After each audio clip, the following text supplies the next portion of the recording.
A Sacred and Terrible Air. Written by Robert Kurwitz. Edited by Martin Luiga. Published by Zaul, 2013. Translated by Group Ibex. Read by Frank.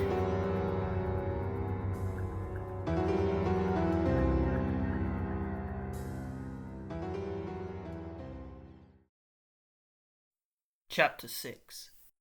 František the Brave. Sometimes the disappearance that gets solved is the saddest of them all. In the pre-hydroelectric era, when the Peremonaya Vera was simply the Vera River, operetta star Nadia Harnankar threw herself into its streams. She was at the peak of her popularity. That could have been the end of it. One autumn evening, after an intoxicating performance, Nadia just disappeared, her heavenly soprano voice still echoing in the halls of the opera house. Was the old man who saw her walking to the bridge in an evening dress lying? Or maybe the fan who claimed to have met her in Revachol a year later? Perhaps there was some truth in the book, written by a paranoid master of pulp novels, in which Nadia is actually a spy for the Mesk, a nihilist, and a destroyer of the world. Who could know? But one thing is for sure. No one wanted the remains of Nadia's evening dress to appear out of the muddy sediment of the lake. There was no need for the colony of river mussels in the eye caves, the gold-toothed smile of the eyes, the stunned expressions on the faces of the hydroelectric station's construction brigade. Failure. Failure shapes the world. History is the story of failure. Progress is the succession of failures. Development, says the futurist. Loss, states the rebel. Hangover, cries the moralist from the back row. Failure. The rebel gets angry. Time is pale, he says. The failure of the creator. An introduction to an era. Krasmazov shoots himself in the head, and Abadaniz, together with Dobreva, takes poison on the Ozone Islands. Beneath the palms, the wind blew the flesh from their bones into sand. Who could have known? All the good people in the world came together. Teachers, writers, migrant workers squatting in the trenches. Young soldiers abandoned their battalions. What beautiful songs they sing! It seems to them that brave children are the favourites of history, as they wave white flags with a crown of silver horns. And then they lose. Coups are suppressed. On les eminences bleues, anarchists are piled up into mass graves. The communists, defeated on the Grad Isola, retreat to the backwater degenerated bureaucratic worker state of Samara. The disappearance of the revolutionary lovers resolves 35 years later, when the embracing skeletons of Abadaniz and Dobreva are found on the beach of one of the nameless Ozone Islands on a Saturday night outing by Eugene, the 8-year-old offspring of the great banker Riche Lepom. In shorts and holding a butterfly net, he stands and looks intently at the bones of the past as they cling to each other. Faded and smooth. Where does one begin and the other end? Time has shuffled them like a deck of cards. Afterwards, Richie will erect a hotel there, along with a now world-famous spa. But the biggest of the failures isn't how Mazov's world revolution became a bloodbath and then a loss, nor how the bones of lover rebels are now being displayed in the waiting room for aromatherapy. Its eternal unrest subdued, Grad became a world power, a giant state. Its cities proliferated, and from orbit the light of this tumour shines like an entwined, sparkling thread. Entire nations are vanishing from the world map. Countries in which Mazov once had many supporters. Countries like Zemesk. Countries whose peoples have been called Koikals as a derogatory umbrella term. And that for so long, eventually they even started calling themselves that way. Tereesz Mezek is 7 years old. His exemplary Koikal father, a diplomat and moralist bootlicker, has not yet taken him to school in Vasa, the city/zone of ecological catastrophe, the post-megalopolis and pre-necropolis of human settlement, the penultimate stage of development, the polyfabricate, stretches along the border of Zemesk and the Yugograd. The monstrosity absorbs the historical centres of Zemesk, the royal old town of Furbydurk, the pine tree parks of Lenka. Summer begins, and in the dingy cellars one name is whispered. Children shout it in the courtyards of houses. The leaves of the trees rustle with tension on the quiet streets. It's merely an echo of the name that rings in the ears of the Grad militiaman. František the Brave. He is the bravest of the Koikos. Movie star, revolutionaire. Not long ago, at the end of spring, civil unrest had been brutally suppressed, and he has not been heard from for 2 months since. It is said that he roams the distant taiga on the Yucatan Reserve, and is acquiring special abilities from the shamans of the vanquished natives. Fantastic things. He has the cheekbones and longing gaze of a steppe eagle, a gentle smile, as if the sun was rising above the taiga. This smile he saves only for those rare occasions when his serious eyebrows aren't furrowed from worry. His heroic face appears in forbidden films in a knitwear factory, where the women are bold, where the white screen is stitched together from tank tops and underpants. No, František the Brave is in Samara. He is in negotiations. He will come with the troops of the People's Republic. Don't be naive. František is roaming far and wide in Katla, in Winter's orbit, staying in the hut of Ignis Nielsen. They'll never find him. Shh! František the Brave would never hide. Only yesterday he was seen in the queue for meat. He now has a false beard and a butcher's apron, and he called himself Vozom Sark. Read it backwards. But months pass. There is no news, and soon autumn will come. Industrial haze like a mourner's veil drapes on top of gold and wet leaves. In October, a completely different story begins to circulate in Zemesk, in quiet and timid tones. František the Brave was shot behind a waste facility. Chapter 7.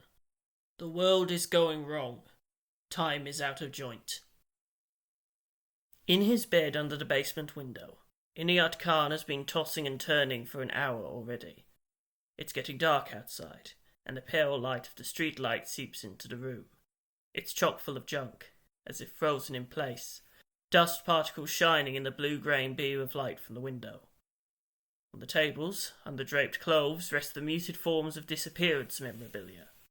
There are dark squares of picture frames on the walls. The shadow of the display board falls on the floor and dissipates.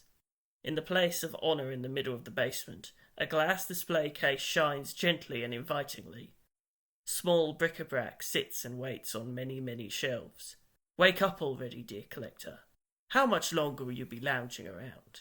We know you're not sleeping. Khan's fingers fumble over the bed's headboard. He jostles things around and searches for the button on the tape recorder, not really making much of an effort to find it. It seems suddenly that it would be more pleasant to curl up under the covers instead. Pedestrian shoes click on the damp pavement outside, coming home from work, and Khan makes a desperate effort to catch a few more Z's. At least try a little, says Khan's exciting toys. Let us hear your fun wake-up song. The atrophied heart muscle in Khan's chest starts to hurt from the lack of effort, and nothing will come of trying to keep sleeping. His hand reaches for the headboard again, a finger moving along the ivory keys of the tape recorder. Under the drop cloths, breath is held in anticipation. And then there is a click, and before the soft arpeggios of the guitar, before the soft timbre of the old-fashioned electric organ, the tape crackles for a few bars. A loud, pounding drum break and a bass come in from the left channel.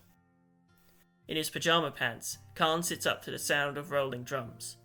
Pushing aside the snakeskin-like sheets, he slips his feet into his little moo pointed-toe cotton slippers. His jowls with their unkempt beard shake in one last yawn, until he widens his big almond-shaped eyes and puts on his glasses. He ruffles his hair and begins to lazily sing along.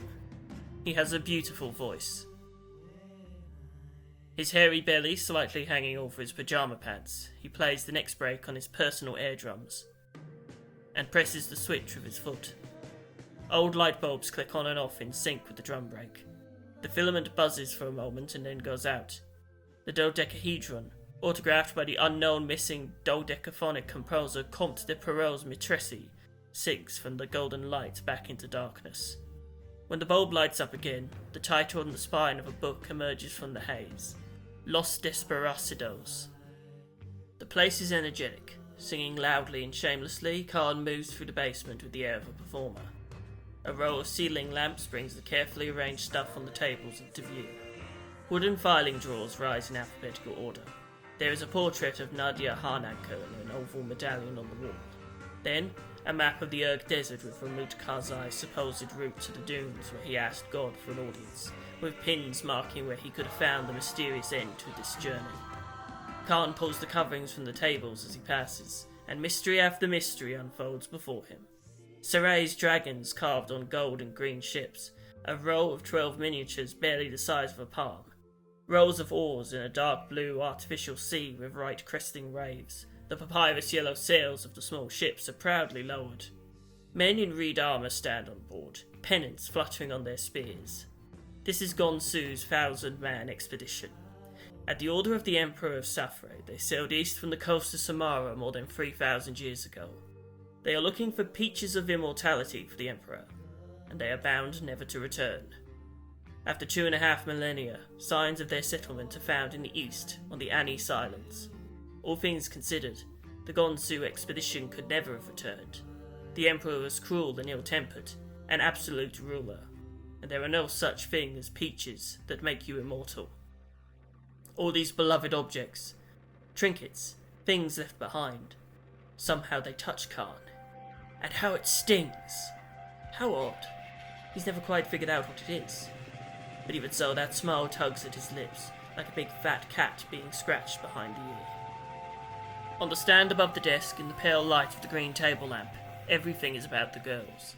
Newspaper clippings, a mess of notes, and in the middle, copies of Malin's letters. In a rare case, the handwriting analysis reveals a 95% overlap.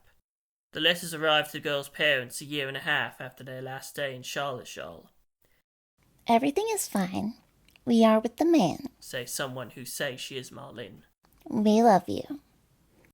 Khan puts a coffee pot on the portable stove, and the song's outro reverts to being soft and smooth like the beginning. This is his favourite part in the whole world. He could listen to it forever.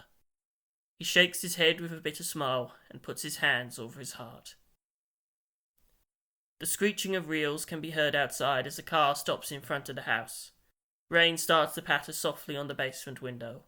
The tape recorder makes a click, and the song ends. There is a calendar on the door where no one has bothered to turn the page for 2 months.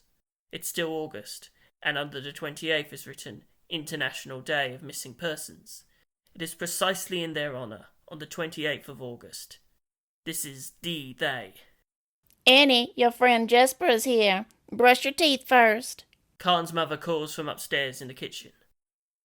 Khan pulls a frayed bathrobe on over his pyjama pants and trudges up the basement stairs. Harnankar stands in a glass display case in the middle of the room. 2 years ago. Crystal goblets ring. It's the usual Saturday night hustle and bustle at the Telefunken Tower restaurant. Beyond the panoramic windows lies Vasa, a smooth ghost. Darkness, snow, and lights. The prices here are very expensive, but not expensive in a tasteless kind of way. It wouldn't work if they were. The clientele has too much social aptitude for that. The food is 5 stars, but the company? Even higher class. Look, there is the president of the communications board with his wife, and the CEO of Freybank having dinner with the charming singer Pernilla Lundqvist and a Vespertine businessman. The charming singer eats a salad with olives. The CEO suggests that the Vespertine business partner get the crab. It's exquisite here. You have to try it. And him over there, next to that bearded professor, isn't that Konrad Gessel, 4-time Oscar Zorn nominee? A very intelligent man. Freybank's CEO wears peat black, of course. Distinguished. And look, there's a 30-year-old loser. The loser lives in his mother's basement. The loser wears the same light blue ruffled shirt he graduated secondary school in. We hate you, loser. Who let him in? It's so sad to see. He must be on a date. So pathetic. This woman hasn't said anything to him for 10 minutes. Listen. What a silence. I'd hang myself. Maybe if I gave him some money, just a little bit, like 10 real, maybe it would be easier for him. Disgusting loser. Don't give him anything. I hate him. He'll definitely not get the bill paid. Certainly can't. This wine alone is like 40 real. I hate you, loser. Die, I hate you so terribly. Khan sweats again and tries to cover his ears with his hands, shaking his head, blinking his eyes, whatever it takes to end this storm of humiliations, until finally, silence. A brunette woman with sharp features is fingering a wine glass across from him. The boredom is palpable. The woman glances at the panoramic windows, then to the criminally elegant dark brown table under her arms. Then suddenly, a flash of thought. It is a very beautiful place. They have a new design here, I guess. I remember, the last time I was here, everything was completely different. Clarity comes into Khan's eyes. Yeah, my friend made it. He likes this kind of stuff, minimal and clean. I haven't quite figured out exactly what was up with it now, but I think he kind of invented it. He's quite famous. De la Garde. Jesper, yes. You know him. He's so talented. Oh, of course. Jesper and I have been friends for a long time, before he became famous. To be perfectly honest, Khan smiles nervously. I don't think I have got the reservations here if, well... Ah, I thought so. What were you wondering? Khan asks, but the brunette woman doesn't answer. It's quiet again. Khan looks across the floor at the guests, who for a moment do not seem to be talking behind his back in contempt. In the distance, at Conrad Gessel's table, he sees a woman introducing a skinny man with blonde bangs to the documentarian. The waiter also notices his fine-mannered presence and rushes to serve the gentleman the usual: ice water with a lime wedge. In a dark grey suit cut to the waist, with a lime wedge between his teeth, the gentleman looks very young and somehow elegantly sleep-deprived. The chic with which a plain t-shirt shows under his jacket is enviable. He can afford it. The shirt features a famous dance artist's iconic album cover. Jesper! Khan shouts across the tables in an inappropriate voice. His date gets a little startled, and then looks questioningly in the direction of Gessel and Jesper's table. There he is! Khan says happily, as if relieved, to the brunette across the table. He stands up so his friend can see him better.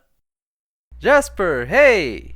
Like this, with sweat stains in the armpits of his ruffled shirt, he stands in the middle of Telefunken's panoramic restaurant and watches as Jesper furrows his eyebrows in annoyance, then shrugs in Conrad Gessel's direction. He pretends not to know him. Ow! It's a hot Saturday afternoon, 18 years ago, and a rose thorn has scratched Annie's thigh just below her short skirt. The girl angrily steps out of the bushes, and Dr. Jesper rushes to her side. What happened? Let me take a look. Annie lifts her skirt a tad, and then gives up. Ah, it's nothing. Stupid bushes. She cuts off halfway through the word, the shape of her mouth rounded on the sound. So pretty. Pretty. Little Jesper agrees. He can still see Annie's leg in his mind's eye, the pleated edge of her tennis skirt rising up. Khan pushes the bushes aside, and Charlotte and Malin step onto the cliff's edge, mouths agape. I can understand why you come here all the time. The wind is so cool. The breeze sweeps Charlotte's dark blonde hair in front of her eyes. She squints, carelessly pushes the lock of hair, and says, The wind tears white petals off into the air. It seems as if little Madge in her winged dress is floating above the rustling bushes. She draws shapes in the air with her fairy godmother wand and feels like the most important person in the world. She sits on Tereesz's shoulders. He wades through the thorns, not minding them one bit, and sets Madge down on the grass, smiling mischievously past all the scratches. The salty gust of wind subsides, and a syrupy scent of flowers fills the air. Insects buzz. The 7 of them can barely fit on the grass in the boys' secret hideout. That's how it was planned. At any rate, Jesper is very satisfied. The boys couldn't sleep all night. Chuckling, making plans for the next day, conspiring. You could say that the mood was high. Tereesz was against coming to the cliff because of the long journey and the thorns. Jesper, along with Khan, thought that it was still the best place. And it was. The girls were impressed by the view. Khan introduces the classification, pale penetration power, and capacity of the antique Grad cruiser glimmering on the horizon. It seems that Malin hasn't started yawning yet. And the best thing, Even though it's windy, the weather is still warm enough that Annie wants to sunbathe. Malin unwraps the beach towel and ends up next to Khan with the chatty match. Khan is training his memory, but unfortunately he can't find any other interesting things to say about antique airships. Let Tereesz and Jesper field the conversation. He lies on his back and closes his eyes. The orange flicker of the sun, the sound of water, and the rustling of percussion instruments cool quietly, and in Khan's popular science dream, a cosmic autumn orbits above him. And the vibration, as always. It's getting cold. A faceless, bottomless epiphany sprawls behind the backs of the giants. Forgotten high in the sky, these ancient communication satellites calibrate their rusty bellies towards the curvature of the earth. Catapult-like joints swing into position. Boulders screech like a flock of storks at the edge of the stratosphere. Communication units rattle into the ether. A cluster of compound-eyed measuring devices look down to where the southern coast of the Katla Isola blooms in a brief burst of summer. This piece of land, like a beautiful dream, snoozes amongst the chilled cradle of vortical motorways and the Pale's 1,000-kilometre arcs. The past, approaching, all-consuming. The Pale is all around. But the dark green forests and the white strip of beach, the sparkling North Sea mirroring the sun, the Vasa archipelago and little Charlottesville still endure. And the less matter remains, the smaller a space you squeeze it into, the more strangely it sparkles. The 7 of them lie atop the cliff in a semicircle on a green cloth, with the waves breaking below. The sky above is a fluffy V-Fronet Lutzlot, its cloud cities reflected in the curvature of Khan's glasses. He opens his eyes. Charlotte Lund, made wholly of scented stuff, pulls her summer dress over her head in one snappy movement. Her curves and smooth tan skin are visible. Tereesz can feel the slenderness of her joints. It bothers him. It's hot. Annie is ashamed of her birthmarks and lies on her back with sunglasses as a headband. Jesper dares not say anything about it, although he would very much like to see them. And Malin, modest, just unties the bow on her dress to feel the wind blowing in from under the skirt. The fabric of the dress flutters like a sail. "Cider!" Tereesz, who is stripped to the waist, announces in a stately manner. And indeed, out of the gloom of his backpack, a cellar cooler comes into view, a container that was seized last night in an unprecedentedly complex operation. 3 litre. Drops of water shimmer on the glass, the hermetic cap hisses open, and a small vapour of carbon dioxide rises from the mouth of the bottle. The apple cider fizzes and foams from the bubbles. The girls' mouths are on fire. Only little Madge looks confused and drinks her lemonade with pieces of lemon. Tereesz carefully places the cold bottle against Charlotte's hot cheek. His father finds out the next weekend that the cider is missing, when he wants to offer it to gallery owners and curators of the cultural cooperation at a garden lunch. But Tereesz doesn't care. Look how beautiful she is, Charlotte, and how happy. And besides, his father is an academic capitulator, an exemplary koiko, and a moralist bootlicker.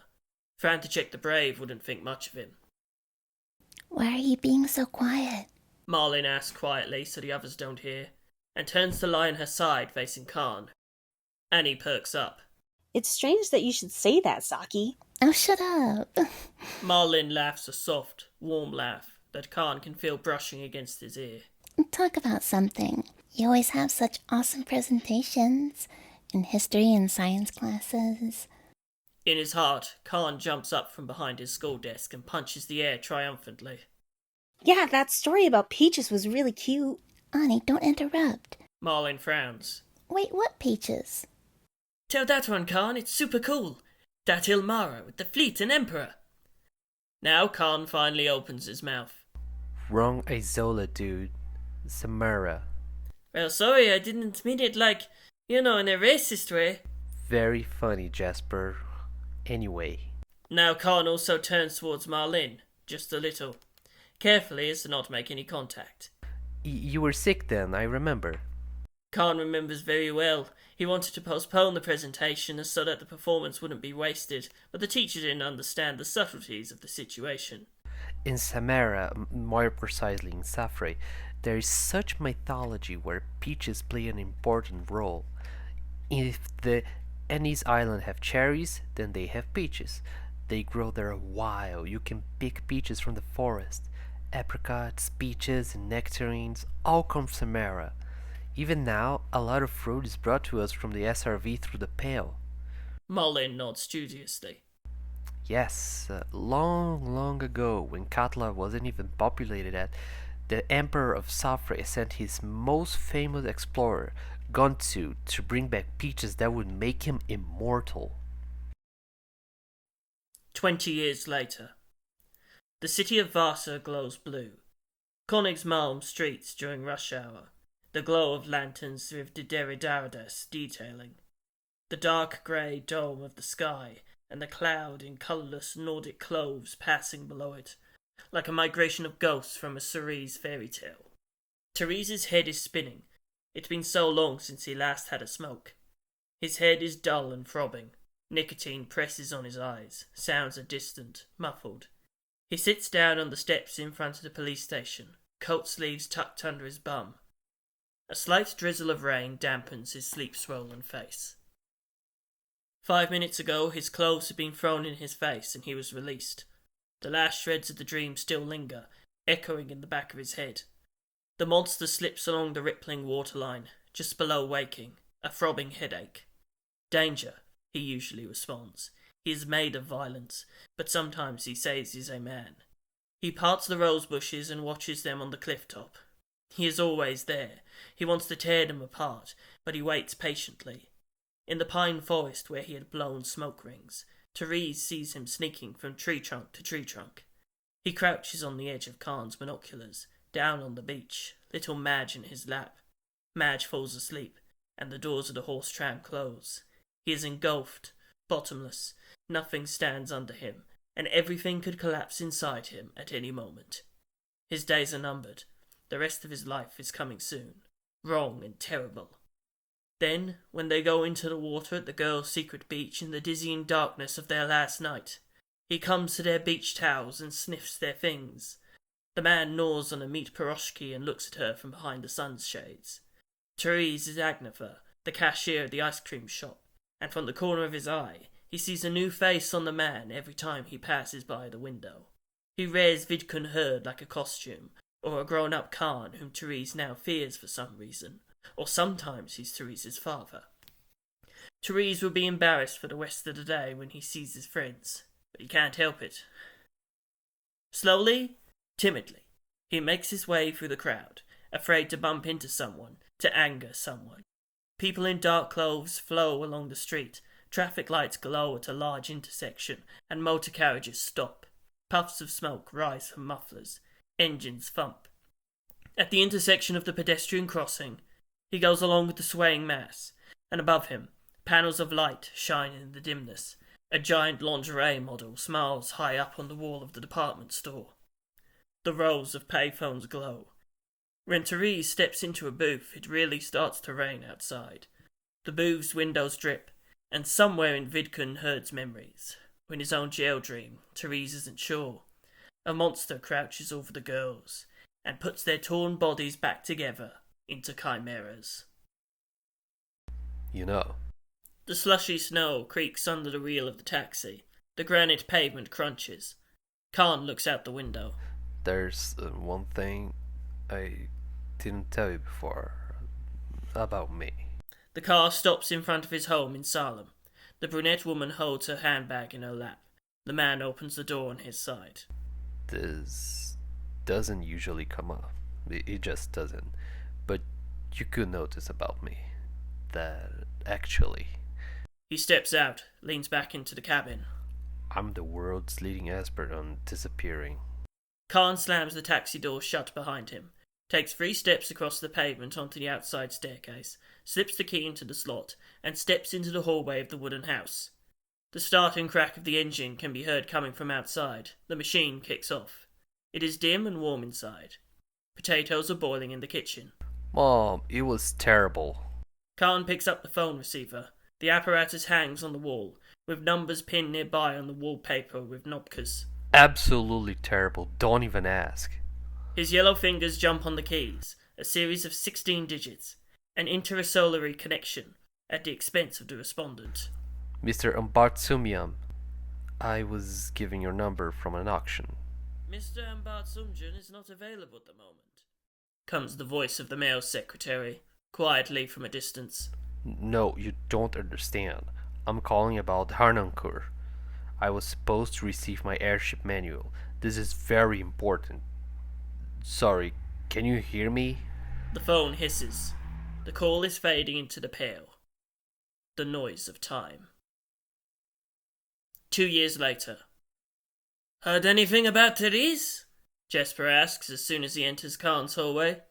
The sweet smell of poverty fills his nose. What is this? Some kind of cinnamon? Expired bread?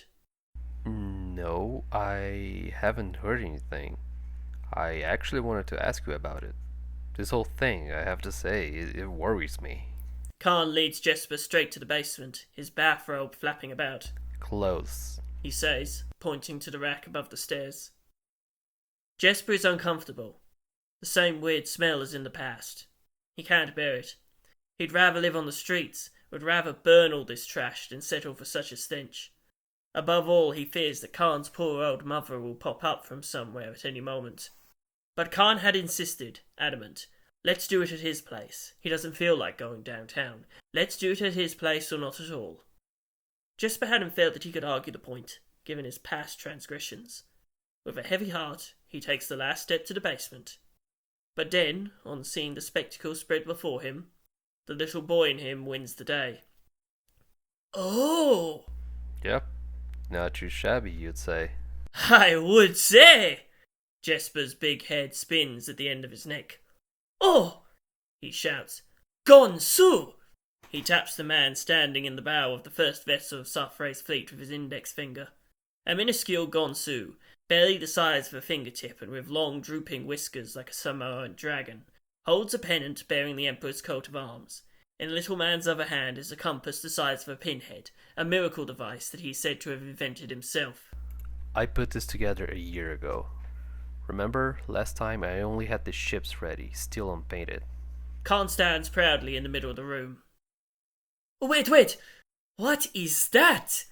Jesper points to the gleaming display case behind him. That's my crown jewel. That's my precious. Jesper, that's the Harnoncourt. An original! Jesper reverently steps towards the display case. Of course not, don't be naive. It costs more than you. Laughs Khan with the superiority of a professional.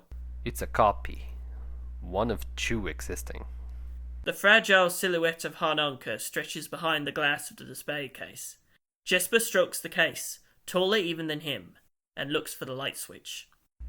Look, there, under the base, a big switch. When Jesper switches on the lights, it's not the display case that turns on, but instead 10 floors worth of bright lights on the antique airship. The model hangs in the middle of the display case on invisible strings, like a swan made of silver and lacquered wood. On the first-class bridge, behind the crystal glass walls, small chandeliers shimmer through the 4-story hall. The tiny people motionlessly descend the spiral stairs. She looks so light, crushable. The silver arches straighten like sails on the ship's hull and converge at the bow, into the coat of arms of the Empress of Shest, a nickel swan. It's amazing, isn't it, that they thought something like this could pass through the pale. Look, here are the blankets. Khan is overjoyed that he can finally show it to someone. Blankets.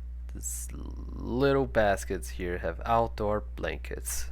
Ridiculous stuff. Sitting right in the pail, with your girl. Honestly, I could stare at it all day. I can empathize. Well, it can't be, come on. Well, it's not too shabby.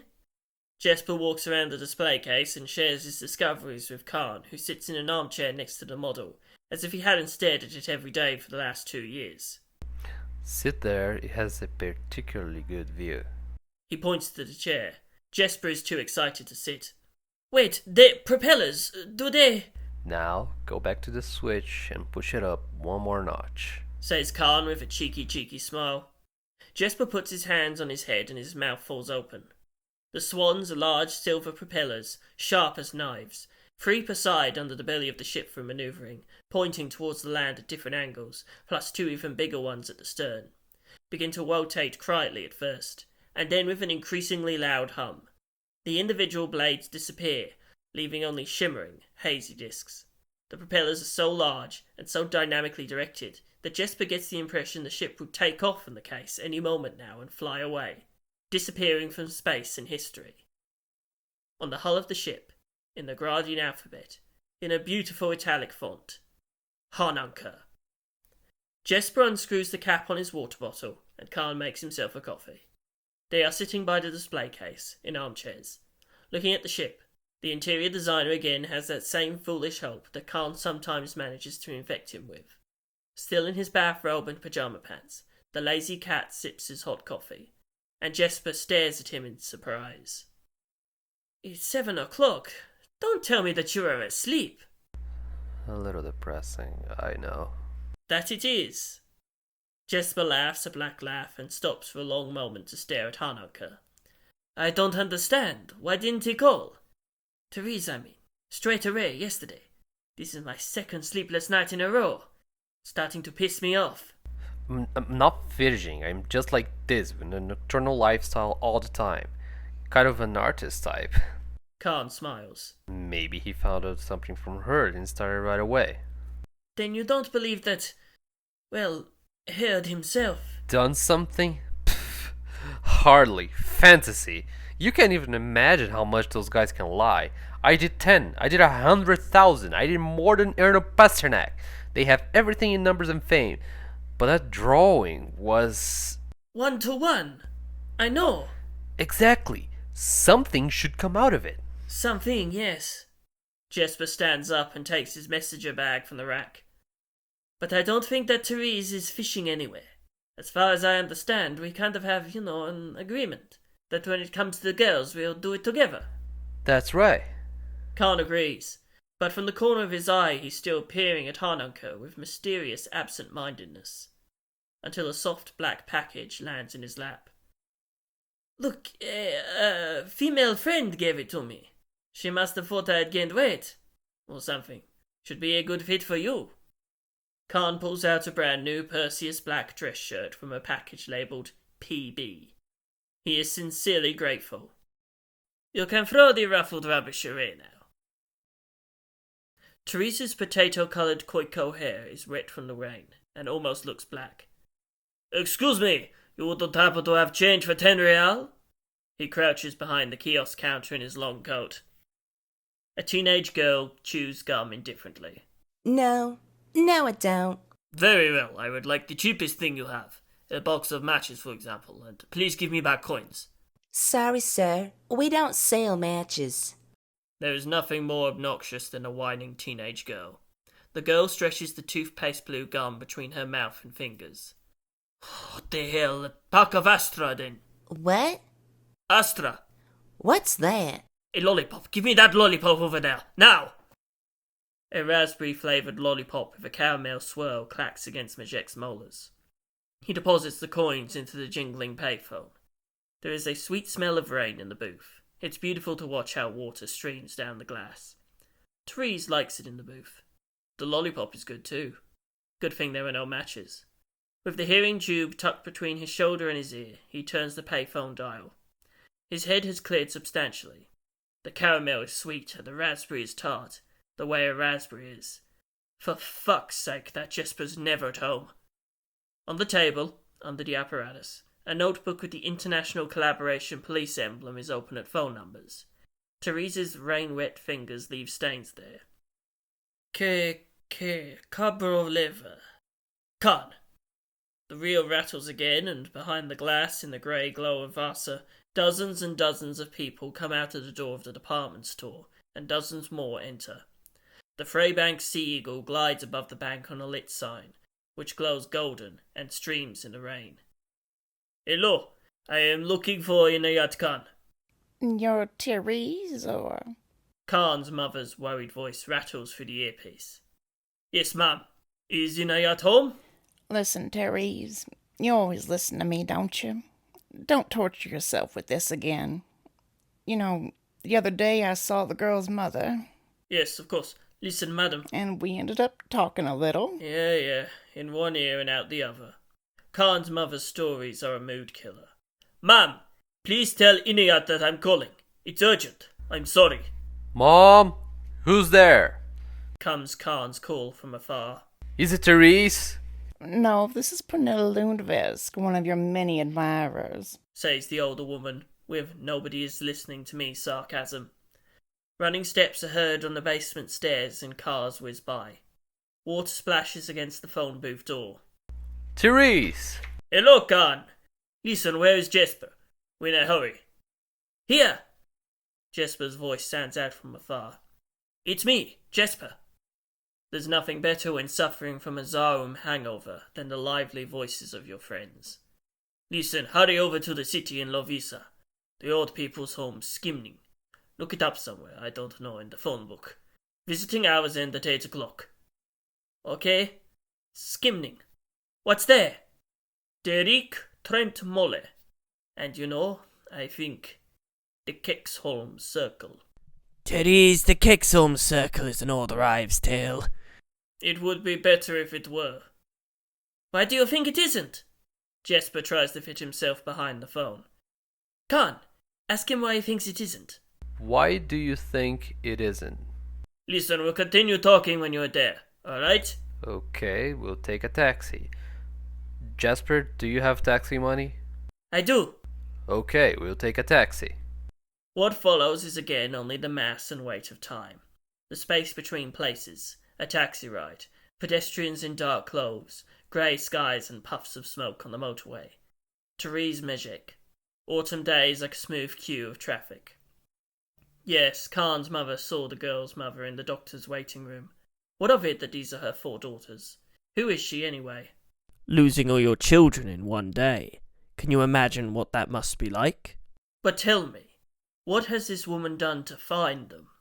What does it matter that she has found her peace? Khan's mother's voice rattled through the earpiece. If the girl's mother can come to terms, can't you? No. Look, we are nematourists. We love the girls. Yes, I dare say it, we love them more. Even this present moment, the evening city gliding past the taxi window, where the world is going wrong and time is out of joint, is a crime. This needs to be righted, to be solved. No peace. No truce with the Furies. And listen. Traffic whizzing past the side window, distant trumpet blasts, long notes shifting out of place. Expectation. An hour, 2 hours, 3 hours, this evening, tomorrow morning, next week, winter, spring, a year, the next year, 10, 20 years, out of time as if from a cloudy sky, there are crackles. The summer rain wants to be freed. Guys, a little memory tour? Why are you faffing around and pouting there? You're great mnemonic tourists, aren't you? Some explore the pale between the Isolas, entrepreneurs they are called, and some discover new lands. They are explorers. But you, nematourists, when sadness creeps up again, leave behind the burnt shells of your present, and dwell in the days of wonder once more. There's a stuffy pre-rain heaviness in the air. Sand martins swoop over the water, catching insects. Jesper watches them appraisingly. At first, only a single heavy drop falls. Nobody notices. It's still so hot, the sun shines like a white pebble between the clouds. And the archaeologists of Safre are setting off to the Anni Islands to look for traces of the Gonsu expedition. But Jesper knows what's coming. Such raindrops always spy on Cutler from the summer clouds. And Jesper also knows what time to turn on the radio in the morning. "Today's weather," said the reporter. "It's all part of the plan." Khan shuffles closer to Malin as he talks. He can already feel how the edge of her puffy skirt tickles his calf. The others listen to Khan's story, but Jesper's taking the beach umbrellas out of the bush. He unbuttons the girls, and just as a rumble of thunder rolls through the sunlit cloud cover, he opens the large beach umbrella on the cliff. Annie, in front of her crossed legs, raises her head and laughs. A curtain of rain, sparkling in the sun, drums over the beach and the cliff. At Jesper's signal, 2 more umbrellas open. Khan opens his without interrupting the story, and Tereesz's covers both Charlotte, who's listening on the palm of her hand, and the ostentatious little Madge. Madge has braided the boy's grown-out hair into small spiky pigtails. The manoeuvre is executed brilliantly. The knights just smirk at the girl's laughter. So warm. Touch it. Annie puts her hand out from under the shade into the rain's piano strokes. The curve of her spine arches in front of Jesper. The boy mutters something and stares in fascination at the galaxy of birthmarks on Annie's delicate kitten-like back. His hand would like to reach out, count the stars. The dusty smell of rain seeps deep into his nostrils. How long is the exposure time of her memory? Oh! Annie stretches out her neck and shakes her head in the rain. You are all completely different when you're not at school. Uh-huh. Malin nods in agreement. Prepared. Kind of like parents, wouldn't you say? Listen, I have only seen you in the lunch line. Giggles the girl and chews her straw, sticking out of a glass of sparkling apple cider. I really can't tell. Well, Tereesz was still a boy then, Jesper teases. But now, he's a man. Malin laughs. There is so little space under the third shade that she has to pull herself into a ball. A golden crown of hair slumps onto Khan's knees. Rain patters on the beach umbrella. The girl tilts her head back and looks at Khan, in a long and strange manner, her dark green eyes shimmering. Khan swallows. Malin is the only one of the girls who doesn't want cider. How does the story end? Even her voice comes from a strange place. Why didn't they come back? Well, that's the question. Khan coughs. Why didn't they come back then? Malin suddenly begins to giggle, her teeth showing evilly with the joy of discovery. They didn't want to give their peaches of immortality to the stupid emperor. Fool! Khan accidentally blurts out. There's no such thing as immortal peaches. Charlotte sits up. But maybe there are. How do you know? You think that it was just like that? That Ganzu and those 1,000 soldiers didn't dare to come back because the Emperor will kill him? But if I were Ganzu... Charlotte looks a little mad and draws herself dragon's whiskers with her fingers. And I found peaches of immortality. I wouldn't tell anyone. I would share them secretly, only with my best friends. And let's see what miracles people come up with. Would you also give me immortality peaches, Lotta? Little Madge looks up at her oldest sister. Of course, when you get older, I would give you some. Why do I have to get old? So that you wouldn't be a young girl forever. Not such a little brat. Charlotte chirps. She can't be. Tereesz shakes his head and looks at how terrible Charlotte's hair sweeps her shoulder like a brush, chin proudly raised. Can't be that terrific. Khan and Jesper, horrified by Tereesz's sudden change in strategy, are speechless. Charlotte exhales, her ribcage slowly shrinking. Cheek capillaries explode. Tereesz just looks at her. What about me? May I also have peaches that make me immortal? We'll find out. The girl smiles and collects herself. But first, you should bring me something. You'll just say what? Khan sees Malin secretly exchanging glances with the girls out of the corner of his eye. Something's happening. Annie pulls her tennis skirt up her tanned legs. Next time is our turn, isn't it? And our spot. Don't think we don't have a secret place. Her eyes flash at Jesper. What are you doing on Saturday? The boys do nothing on Saturday. Nothing, absolutely nothing. Let me check in my notebook. Oh, nothing. We're arranged for a week in the countryside, on the flower beds. Annie's back arches. She lifts herself up on her wing bones and slips the hem of her skirt over her butt. But we could meet on the beach Saturday night. Sure Sure thing. No, sure thing. Absolutely. 100%. The boys chant in unison. A purse jingles in Charlotte's hand. Once again, the girl's eyes are reflected between the boys like trigonometry. The rain subsides, individual drops still shining. The bright sun comes out from behind the clouds, and the goddess from the 9th grade stretches in its rays, puts her hands on little Madge's ears, and then looks at the boys with squinting eyes. This is half. Bring cherry speed. What? Says Jesper, mouth agape. Cherry speed. Annie articulates, the tip of her red tongue forming the D in the word on the roof of her mouth. It's sort of like amphetamine. Charlotte says, as if it's self-explanatory. The curves of her chest rise and fall as she breathes while speaking. Only that it's sort of special. It's very good. And we want to do it together with you. Silence. Rain-soaked rose bushes steam in the sun. The sea eagle hangs motionless in the sky. Madge will definitely stay at home, won't she? Funny pigtails still stick up all over Terees's head. Khan and Jesper see him putting the Astra in his mouth next to Charlotte. Of course, dumbass. The way, then, he says. Let's do it. Malin smiles, boundless joy shining from her ears at Khan. In a matter-of-fact way, as befits a teacher's daughter, she begins to give instructions.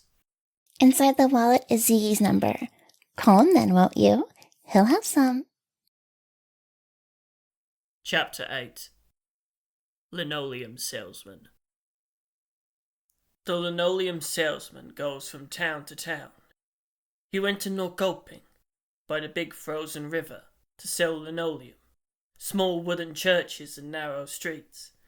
The linoleum salesman admired the wooden architecture, the frozen silence of the north. By 9 o'clock in the evening, the streets were empty and a gust of wind breathed within the city. Coats flapped in the wind, and snow, thick snow, settled on the roofs of the houses. It snowed in the heart of the linoleum salesman. Orange rows of streetlights, the kind of images that flashed in his head that night. In the rented room under the blanket, the stories, the patience. In the garden of his business partner's house next door, the linoleum salesman admired two brothers, faces like cherubs, mouths plump and cheeks red from the frost. In Arda, at the summits of the mountains, where the fjords cut through, red soil-coloured houses sit at the foot of a snowy giant. At night, when their window panes twinkled in the dark like tiny eyes, and the black teeth of the mountains grinned at the sky, still that smile was nothing compared to the smile of the linoleum salesman. He practised, made himself have a double chin like a caterpillar, raised his upper lip. In the mirror of the hotel room the man turned pale. How about walking in like this, to the basement with its low ceiling and concrete walls? What would it be like to see such a thing? Look now, beauty. Now you look at me.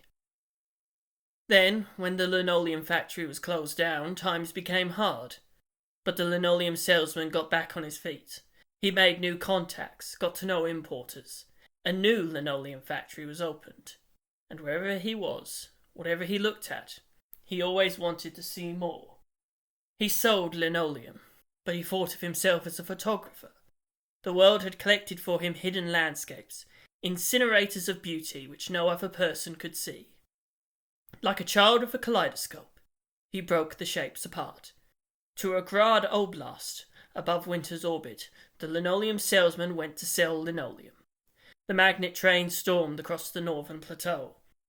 Outside the windows, where it was dark and the northern light shone above the clearing, the restaurant carriages crapper, a black mountain tunnel swallowing the train. When the linoleum salesman came out, his hands were full of broken glittery glass. Where did the delightful flower Mandela go? He invites, in hiding, he attracts attention. But then he disappoints, the faceless structure, the lecher. The linoleum salesman lost his temper. His greedy nervous system roared. Jelinka. In that polar settlement the man rubbed snow on his face, but the snow only melted from the heat of his nerves. He is resting now, trying to take care of himself. He works, selling linoleum to hardware stores, interior design offices and distributors. Brown linoleum. Linoleum with flowers. He comes down from the north to Vasa. While selling linoleum in Kexholm, Levisa's elite suburban quarter, he sees something new, something he thought he would never see. He sees other linoleum salesmen, except that they are not linoleum salesmen. On a mattress in the park for gays, he talks to a ticket controller about Vasa, about the feeling of security, about schools, about laissez-faire education. The older bush is rustling, and the others, they too have new thoughts, knowledge. They tell each other their stories. Garden equipment renter. Podiatrist. Briefing! Tereesz looks at the silver watch that his colleagues from the missing persons unit gave him for his 10th anniversary. 5 minutes. He, Khan and Jesper walk through the park of the old people's home, coats flapping. Okay. Okay. Briefing. Khan lags behind the rest. Let pay. I need to rest. Jesper scurries. Listen, you have a serious problem with your heart. I think we all agree you should see a doctor. I agree. Tereesz agrees. In the twilight, the white window frames of the houses glow behind picket fences. Leaf litter springs under Jesper's suede shoes. He looks at the splatter of mud on the toe of his shoe and gives up. There is a sweet smell of decay. He's nervous about waiting. Your local authority could be more accommodating, continues Agent Mejek. Their collaboration initiative and international disposition left much to be desired. Khan tries to keep up. Did you get to interrogate? I got it. Yesterday? No, this morning. They were stalling. Nothing to be done about it. I was on the phone all day yesterday. I don't know, doing acrobatics. 100 calls. I'm sorry. Tereesz is a brilliant liar. Jesper doesn't hesitate for a moment. Whatever, listen, what did Herd say? I didn't even see them. Jesper notices Khan's sigh of relief, and his eyebrows furrow in suspicion. He's quite disappointed, to be honest. All that preparation in vain. The funeral party could go ahead and get started. Wait, that's not all. Tereesz raises a black leather gloved finger and smiles. Herd was so kind as to give me a name. Deerek Trentmoller. That's where he heard it from. Khan suddenly stops and glares at Tereesz. He just gave you their name and told you everything, honestly. He talked. Jesper doesn't understand why Khan doubts his friend's interrogation abilities. Well, you beat him up, didn't you? Grad style. He looks approvingly at Tereesz and walks on. So, Deerek who? Trentmoller? Exactly. I followed up on it. Everything checks out. They shared a cell 18 years ago, the last year of Deerek's sentence. He was paroled. There's one more catch with this. Remind me to come back to it later. Anyway, together, they run up to each other with their stories, and then one day, Herd laid down a particularly juicy one. Deerek must have felt indebted, so he's trying to do one better. Says he knows a guy. Wait for it. From the Kexholm ring. Come on. Bullshit. Khan isn't impressed. Tereesz doesn't let it bother him. This guy is from that ring. Let's assume for a moment that there is a ring, alright? And he's like a leader. A seriously bad person. And dangerous. A few years after the girl's disappearance, the leader comes to Deerek and tells about how he and his friends kidnapped the girls. They're lovers, by the way. The leader and Deerek. Nice. And Deerek can't tell anyone, otherwise they'll kill him. So Deerek continues to talk to Herd. And you can't imagine what kind of things. Khan and Jesper pace along in silence. Neither asks. Jesper only shakes his head a little. Anyway, it's things that are exciting in the format of Herd and Deerek's conversation. I also researched this Deerek a bit, as far as I could find in the Kronstadt papers. A pederast, fiddled his sister's children, family mainly. Nothing serious. The woman finally gave him up, locked up. Deerek is a darling. He tells the soul shepherd how he still regrets it and how there's something in him. This something that pushes him. Tereesz shakes his head skeptically while saying this and then continues on the fly. And all the other diabolical stuff that goes along with it. The back of the retirement home is hunched under the trees. The edges of the wooden patio are bleached pale. Stone steps lead to the back door. Red walls authentic to the building's age. Fragile wooden architecture. Just the kind of house from Vasa's past that would remind its residents of their youth. Chestnut trees shed their last leaves on the roof of skimming. Now, of course, Deerek is 70 years old, or 75, do the math yourself. And do you know why he was released early? Khan and Jesper do not know why the homosexual lover of the leader of the Kexholm pedophile ring, convicted child molester Deerek Trentmoller, was released from prison early. He became senile. What? At 60? Jesper understands the complications that can arise from this. Approximately, yes. Completely senile. Don't know. He didn't say how senile he became. Anyway, the situation worsened. Fast. We'll see. Khan follows the others up the stairs to the retirement home. The three of them stop in front of the arched wooden door. Tereesz rings the bell. Drawing. Khan pants. hands on his knees. Where did her get the drawing? It's their relic there. It passes from hand to hand. If we find the man it came from, we'll have our funeral party. I promise you that. We can finally start living. Tereesz rings again, this time more angrily. Only heard overshot in the end. The leader of Kexholm. At Khan's look, Tereesz corrects himself. The leader of the supposed Kexholm group made it for Deerek, and Deerek showed it to Herd. It seems to me that Herd was just a little curious to, see what would happen. Tereesz smiles wickedly. Vasa dozes in the blissful peace of the 50s. Winter ends. Icicles dripping from the eaves melt holes in the ice on the sidewalk. The days are getting longer, and somewhere far away, in the courtyard of a school in the city centre, Sven von Fersen gets to work on an overweight immigrant. So what did he think? That Malin enjoyed hearing such a gross story?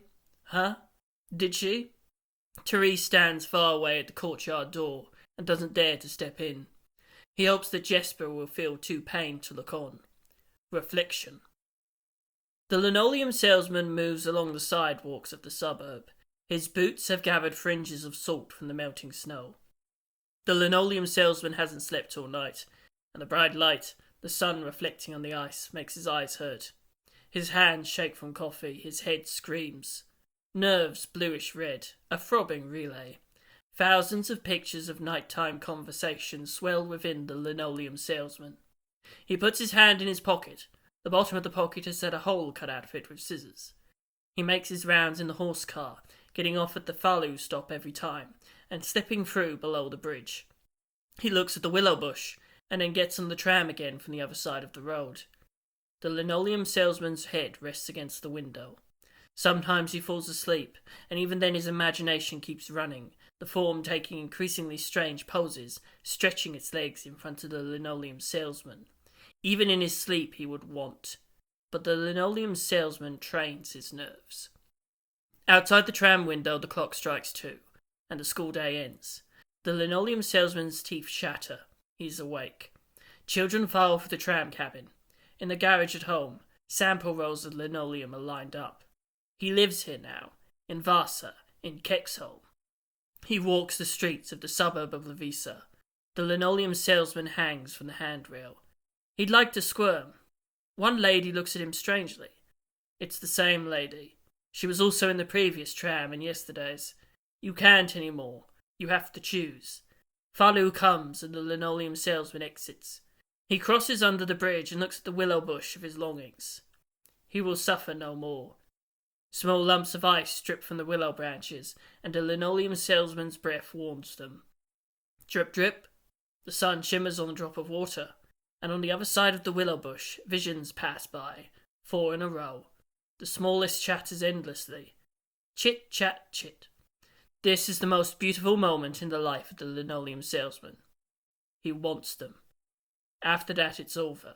He kills himself and rids the world of the Linoleum Salesman. But before that, them. The smell of heart medications is nauseating. Jesper wipes his neck, nervously adjusts the tie in his sweater collar. It's like all those joint ointments somehow got on his skin. Who knows why anyone would cling to life so tightly? White lace curtains are tied back on both sides of the window. Something is crawling on the walls of Deerek Trentmoller's ward, which has been tricked into looking like a room. Tree branches cast shadows on the floral pattern of the wallpaper. Sometimes, rarely, when a motor carriage rustles by, the shadows come to life in the headlights and slide along in the gloom, in the yellow of the table lamp. Layers of flowers and tree branches slide over each other. Death, the word that appears so rarely in the conversations between the boys that it seems as if it doesn't exist. Everyone just evaporates. They leave. Then when the time comes, Jesper steps out into the December air. The light of the house cube remains behind him, and the ski trails lead him to the outer border of the settlement. The forage fields stretch out there under the snow, and Jesper crosses them to where the wall of trees darkens. Zigzag drome, spruce branches sweeping his white coat. The dark forest, the dark green of eyes. In the cold air, the girls' voices sound out like sleigh bells. They are waiting, under the permafrost, in a habitat untouched for millions of years, deep in the lungs of Grod, where no man may go. Jesper doesn't tell anyone about it. The shelves in Deerek's room, or rather the ward, are full to the brim with junk. Family photos in frames sit on a small bookshelf behind reflective glass. Jesper doesn't dare to look at these photos. Children? Nieces? Do these nurses ever clean here? Above the bed stands a silver icon of Dolores Day, and below it sits Deerek Trentmoller, arms folded, a checkered blanket around his shoulders. A tiny silver cross glitters around his neck. An IV pole rises above the headboard. You know, boys, my memory. Tomorrow I won't recognize you. This is the best thing that ever happened to me. It's like a blessing for someone like me. Some mornings I wake up and can't even remember my name. I don't remember who I am. And even less so about those things. Tereesz stands in front of the curtains with his hands behind his back and examines the window frame. Right now you seem very put together. He turns around. Who did you get the drawing from of Annie Eonlund's back? From whom? Oh my lord. Mr. Trentmoller shakes his liver-spotted face tiredly. I don't remember such things anymore. The things I do want to remember, I don't remember. I don't remember my son. Then those other things, like that. Don't hold back, Deerek. Tereesz squats in front of the old man and puts his hands on his knees. Khan watches in horror as Agent Mejek drills into Deerek's hooded eyes. Pull yourself together. You told your cellmate Vidkun Herd. You can't say that you don't remember Vidkun Herd, can you? Who could forget? You told... Tereesz puts his hand on the old man's chin and turns his face towards him again. Do you hear me? You told Vidkun Herd in prison that you knew someone who kidnapped the 4 Lund girls from the beach in Charlottesville 20 years ago, and you drew him a picture of one of the girls' birthmarks as proof. Deerek, the drawing fits. Tears flow down Mr. Trentmoller's deflated cheeks. Deerek, hello, the picture fits. I did. I went to the gay park. I don't remember. I don't want to remember. Deerek cries his old man's cry, but Tereesz gets angrier and angrier. His upper lip is already starting to pull back over his tobacco-stained teeth. Deerek shrinks away as if he's seen a ghost, but Tereesz's hand is covering the emergency button. If you are not cooperative because of this memory disease, then keep this in mind. We have quite the machine nowadays. It's like an ice cream scoop, Deerek. I'll use it to pull whatever I need out of your skull, and then... Tereesz! Khan has gotten up from his chair and is holding his shoulder. Then the blessing will come! Tereesz, don't start with that. Jesper doesn't understand. Confused, he watches as the agent leans over Deerek, hand on the alarm button. Khan angrily pulls him by the shoulder. You know how this will ruin you, Tereesz, you know. We need you in the Copo. You must not get fired. I have ideas too. We don't need... Tereesz calms down. Okay, Jesper. Man the door. Jesper peers out into the empty corridor. The retirement home is quiet in the evening, as if abandoned. He pulls the door shut. Heart pounding in his chest, he leans his back against the door handle and nervously ruffles his blonde hair. The air in the room is thick. Jesper sees the old man shaking on the bed. He hides his face from Tereesz behind his hands. Linoleum Salesman. The ICP agent says those words deliberately. The little man's sad, wrinkled eyes widen. His eyebrows rise. Who? Linoleum Salesman, your boyfriend. He made the drawing. He told you about the girls. Who is he? Who, Deerek? He was just... Deerek doesn't whine anymore. Tears dry on his cheeks. He slumps under the quilt as if struck by lightning. Just a linoleum salesman. They all were. That's how they refer to themselves, by profession. A tired sigh rolls out of his mouth. Oh my God, help me. It is quiet in the room. Outside, a lone motor carriage whizzes by, and the shadows of the trees slide over Jesper, leaning against the door. Khan quietly pushes Tereesz aside. Well done, Deerek. You can see how good it is now. With his big almond eyes, he looks at the old man under the quilt. You help us find those girls, won't you? 2 places, Tereesz whispers to Khan. 2 places, Deerek. Tell us 2 places this man went. Where did he live? In which district? Do you know that? In Kexholm. They were all in Kexholm. Very good. Well done. And now one more. Think, Deerek. Think of where else the Linoleum Man was staying. Help us find the girls. Where would he usually go? He watched them on the beach from a hotel. Havsanglar! Tereesz paces nervously by the window. I don't remember. Please. We have it! Tereesz nods and takes 2 steps towards the door. Havsanglar! Let's go! 18 years ago, Vidkun Hurd sits behind a self-made desk in the corner of the cell, a single strand of his old-fashioned side-combed hair sticking to his forehead. In those days, you could still call it classic-looking. Vidkun is young, relatively. Wrinkles don't cover his forehead yet, and his cheeks are only just beginning to droop like a Nordic bulldog. His desk is piled high with manuscripts, future philosophy, historicism, eugenic universal theory. It explains everything in the world. It is his legacy to mankind. Vidkun Hurd is written in bold letters on the cardboard cover. 2 metal spring beds stand by the wall, and daylight streams in from a small window near the ceiling.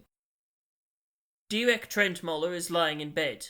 He is oldish and somewhat distracted.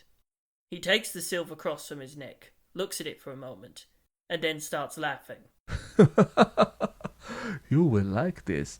I think there is even an element of superhumanity in it. Adventure, and even scientific work in between. And all of this, without a doubt, beyond good and evil. What a honeymoon of the fantastical work of the mind. Deerek talks and Vidkun takes notes. Nods matter-of-factly. Asks to stop for a moment while he replaces the ink can. The spot of light from the window creeps across the floor and up the steel door. It gets dark, and Vidkun turns on the table lamp. He lifts a page into the air and blows on it. Good times. Good times. Deerek stretches in the middle of the room and leans closer to Vidkun. And you know what he said then? The Linoleum Salesman? I'll never forget it. He performed brilliant surgery on them. He joined them together. The smallest died. The others survived. Like this, you see. Linoleum Salesman. Linoleum Salesman. The Linoleum Salesman reaches for the toilet paper. Salty sea air seeps into the guest room from outside Havsanglar's balcony, where a telescope sits on the reed carpet. A special camera is connected to the back of the telescope. Afterwards, he wanders around outside. He reads the timetable in the waiting pavilion, but the last tram has already gone towards the city, with the girls on board. The summer evening is warm, and it warms his heart. He takes off his sandals and walks barefoot on the sunny asphalt. The asphalt is pale and crumbled. The tram tracks feel cool to the touch. Charlotte in the evening. He loves it. He loves the girls. He loves the beach where nothing means anything anymore. He's in love. This will never happen to me, he'd thought, the northern lights winding over the polar settlement. Couples in the shade of greenhouses, snow falling behind the glass. This will never happen to the Linoleum Salesman. But he loves the beach and the girls. One of them in particular, especially this one. And the others too. Sand under bare feet between his toes. Daytime heat, and then humidity. He walks by the water's edge. Music drifts from the gardens. The lights of the houses shine far away among the pine trees. Away under the cliff where no one can see. The stones are slippery from the water, and cold under his bare feet. Where did his shoes go? He doesn't remember. He walks along the rocks, under the cliff, and the waves splash onto his pleated trousers. In the gentle darkness he sinks to his knees and laughs. The pine trees are rustling. A swim! He goes between the rocks into the water, and no one can see how happy he is. His trousers get wet. He slips and hits his knee. So what? The water is dark and warm, and there are stars in the sky. To Telefunken! Jesper snaps his fingers. I have friends there, and it's close by. You can make as many calls as your heart desires from there, Tereesz. Work your magic. His hand is in the air as the three of them try to get a taxi on the only highway in the suburb of Lavisa. The machines whiz past and take off on the pillars of the motorway behind them. A wall of trees rises on the other side of the road. Traffic is sparse in the evening. It's 10:30. We'll make it. Khan waddles along. I don't know. What's the point of rushing? Let's talk. What's there to talk about here? Let's get on the phone. Let's make some calls and act on it tonight already. Like Jesper, Tereesz is also on the warpath. His hand is up even for those taxis that don't have their yellow signs lit. What are we waiting for? Haven't we waited enough? Exactly. And I don't care about the details. Jesper stands on one leg. A passing carriage splashes dirt onto his clothes. If you think that I'm dying to know what kind of horrible, ruinous, very emotional machine you, Tereesz, are using, know that I'm not interested. You're doing your work and you don't have time. 3 days is the time during which the percentage of finding someone alive, especially a child, decreases by half every day. Every day. 150, 25% Khan. What would you do? That doesn't matter. Damn it. The rain in the upper atmosphere slowly becomes a late fall sleet. A sizable wave from under a wheel splashes on the Khan. You and your taxis. This stop is right ahead. Jesper, you don't understand. You don't understand how it affects us. Fucking masculine, lysergic. Great! Got it! Jesper runs along the side of the road after the taxi and shouts behind him. You would rather use the good cop tactics, right? Look, really, that's enough. Tereesz mutters under the window. The cabin of the taxi smells like leather. Khan slides himself sideways into the cabin and pants. You see, Jesper, you don't understand that this thing is illegal. In all the countries that have signed the declaration, which incidentally are precisely the countries where the collaboration police have, well... authorizations.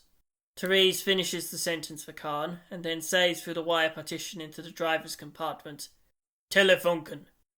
The cabin is quiet for a moment. The machine jerks into motion. Slush crunches under the carriage's wheels. Jesper's looking for an argument, but Tereesz butts in before he can say anything. Yes, I used the machine unheard. My decision. He would have never, ever told us anything. He'd be sitting there, grinning, telling me about crossing, breeding, koikos and kips for 2 hours, and that's all. But Tereesz... A whimpering note comes into Khan's voice. They will fire you. It's under control. And you know what? I don't want to talk about this anymore. The next day. The warm summer rain shimmers in the Linoleum Salesman's spyglass. The picture shakes as he adjusts the tripod and then stays still. Sharp, clear. The Linoleum Salesman's ears are ringing. Clouds glow in the sun. Rain falls on the hotel balcony. The wet line extends over half of the reed carpet, and the rain is pitter-pattering on the beach below, but in his head he hears the happy drumming of drops on the sunshade. The parasol with small red flowers centered in the eye of the telescope. It's almost a kilometre away, on a cliff, but the Linoleum Salesman stretches his hand out into the rain and touches. Get out of the way, fat boy. The Linoleum Salesman had bought a woman's magazine in town. There on the cover was the fashionably dressed Anne Margaret Lund, a woman in politics, and inside there were pictures. Anne Margaret in her beautiful apartment, and there beside her, on the coffee-coloured sofa, her 4 daughters, the names and ages lined up under the picture. Annie Eln. What stories didn't he invent the day he saw them for the first time? Scary things, how he takes them. The Linoleum Salesman is a physician, a doctor. Dr. Linoleum Salesman. And he makes them walk like this, walk in front of him. and even that wasn't enough for him. How his nerves screamed then, hungry. They wanted to eat them alive, those nerves. And how it all drew back when he came here. What a place! They chatted behind him, 2 seats facing each other in the tram, and the Linoleum Salesman could smell their white, white hair. The tram rolled down the slope, the horses trotted along. The beach came to him, not the other way around, and the 4 of them led him there. A veil of dust rose from the asphalt, cattails swayed, and the sun shone in a pale blue sky. It was not like those other beaches, in Arda, and nearby in Vasa, in Ostermalm, where the Linoleum Salesman would sweat. He had shifted between the disgusting walrus-like bodies, and chased the little walrus pups with his eyes. This was not the Jalinka swimming pool, where the Linoleum Salesman's eyes would redden from the chlorine water, and he had to wait 2 hours before he could get out of the pool. The wind ruffled his hair. And the spaciousness! The world would fit inside it. The wind blew. He had taken the highest hotel room so that the wind would blow into him, and cool the Linoleum Salesman. He looked at them gently. He didn't even dare to go down to the beach, close to them. He would burn to ashes if he even touched them. He took pictures. The photons travelled. The same light that was tanning the girl's back bounced off her tiny, tiny birthmarks and ate away at the jet-black negative. White dots like stars in the night sky. The exposure time of her memory. He made a rope out of linen, a loop, and masturbated for the last time. His breath fluttered against the sheet, and the Linoleum Salesman came out of him along with his cum, and evaporated. The memory of the Linoleum Salesman and all that the Linoleum Salesman saw fades day by day. Drops are pattering on the parasol, and Annie stretches out her hand to the piano like clattering rain. Today, when he woke up, he no longer remembered the Linoleum Salesman. A family photo was taken in the Photoshop with a small walrus, and he briefly remembers the Linoleum Salesman. And also later, though less and less all the time, he remembers the Linoleum Salesman. Annie shakes her white head in the rain, her braid on her back, and behind the telescope, only he is left to stare in dismay. Thousands of kilometres, and 2 months more than 20 years away, on the other side of winter's orbit, the meteorological research ship Rodionov stands in an ice prison. It's 12:30 in the polar night. The northern passage stretches out in the floodlights before the crew, a cold vision. Men in fur coats are bustling around on deck, their silver-grey collars pulled up to their fur hats. The crew is in a panic. There, where the darkness seems to recede a little, but the distance moves infinitely forward, without the slightest sense of a horizon. That's where the peril begins. The crew feels and fears, although no one can see more than 100 meters into the night. The probe's antenna unit broadcasts a desperate distress signal, along with scientific readings. This radio transmission reaches the Kutlergrad Oblast relay station in a monstrously distorted curved mirror from the approaching peril. Sinus, Oreo, sinus. Sinus, Oreo, sinus. There is a rumbling sound as the ice caps arch into the sky, a sweeping gust of wind like music reversed and slowed down tenfold. The peril is approaching, an avalanche of the world's memories, and burying matter greedily. The expanse of the night sky disappears, star by star, under its rolling crest. From orbit, the communication satellite Lycan can see how the peril sweeps over the entirety of Cutler's northern passage in one wave. Samaskilt, a rocky desert in South Samara, and half of Supramundi and Mundi also sink. The peril cycles, bends. In its peace, a rebellion against matter gathers. Funnels swallow in the eye of the storm. Azimuth calibrates on the edge of the stratosphere. Zones of imminent entropinetic catastrophe now include Lemninkais, the Nad Umay ecoregion in the taiga of northeastern Samara, Yekokota and the Severnaya Zemla irrigation zone network in Grad, the Semenine Islands on Les Eminences Bleues, distant corners of matter, abandoned by life. It is the 29th of September in the early 70s. The class reunion was 2 nights ago. Now it's the end of the world. And 2 hours ago, Tereesz Mejik, on a phone dragged onto a table in the restaurant on Telefunken's panoramic floor, ordered Havsanglar's secretary to read to him the entire guest list for June and July of the 52nd year. The table is overflowing with food. The claws of an exquisite crayfish lay halfway on top of the phone. Card is quite enjoying the exquisite crayfish, as Jesper explains how to suck out the meat and juice from inside this and that tube. Suck? Keep sucking, Jesper says, and motions to the waiter to take the appetizer plates away. Today's dinner is a la Jesper, at Jesper's expense, and Jesper likes to eat well. He doesn't concoct slop out of rice and macaroni. Khan keeps sucking. Well, I don't know. It's certainly better, but if you put dumplings in rice and macaroni... Jesper sips ice water. Tereesz, listen, I can take Kexholm myself. I designed a pediatrician's living space there, and they know a developer. I think you should have access to... what was it called? The Register of Residence, says Tereesz. His shoulder throbs in pain. But the Yugoslavia red wine here is so inviting that you can't not drink it. And to do that, he has to put the phone on his shoulder again. The secretary already hung up once. Then Tereesz called the administration and asked to pass on the following message. The lives of 4 little girls will be on your conscience. It worked.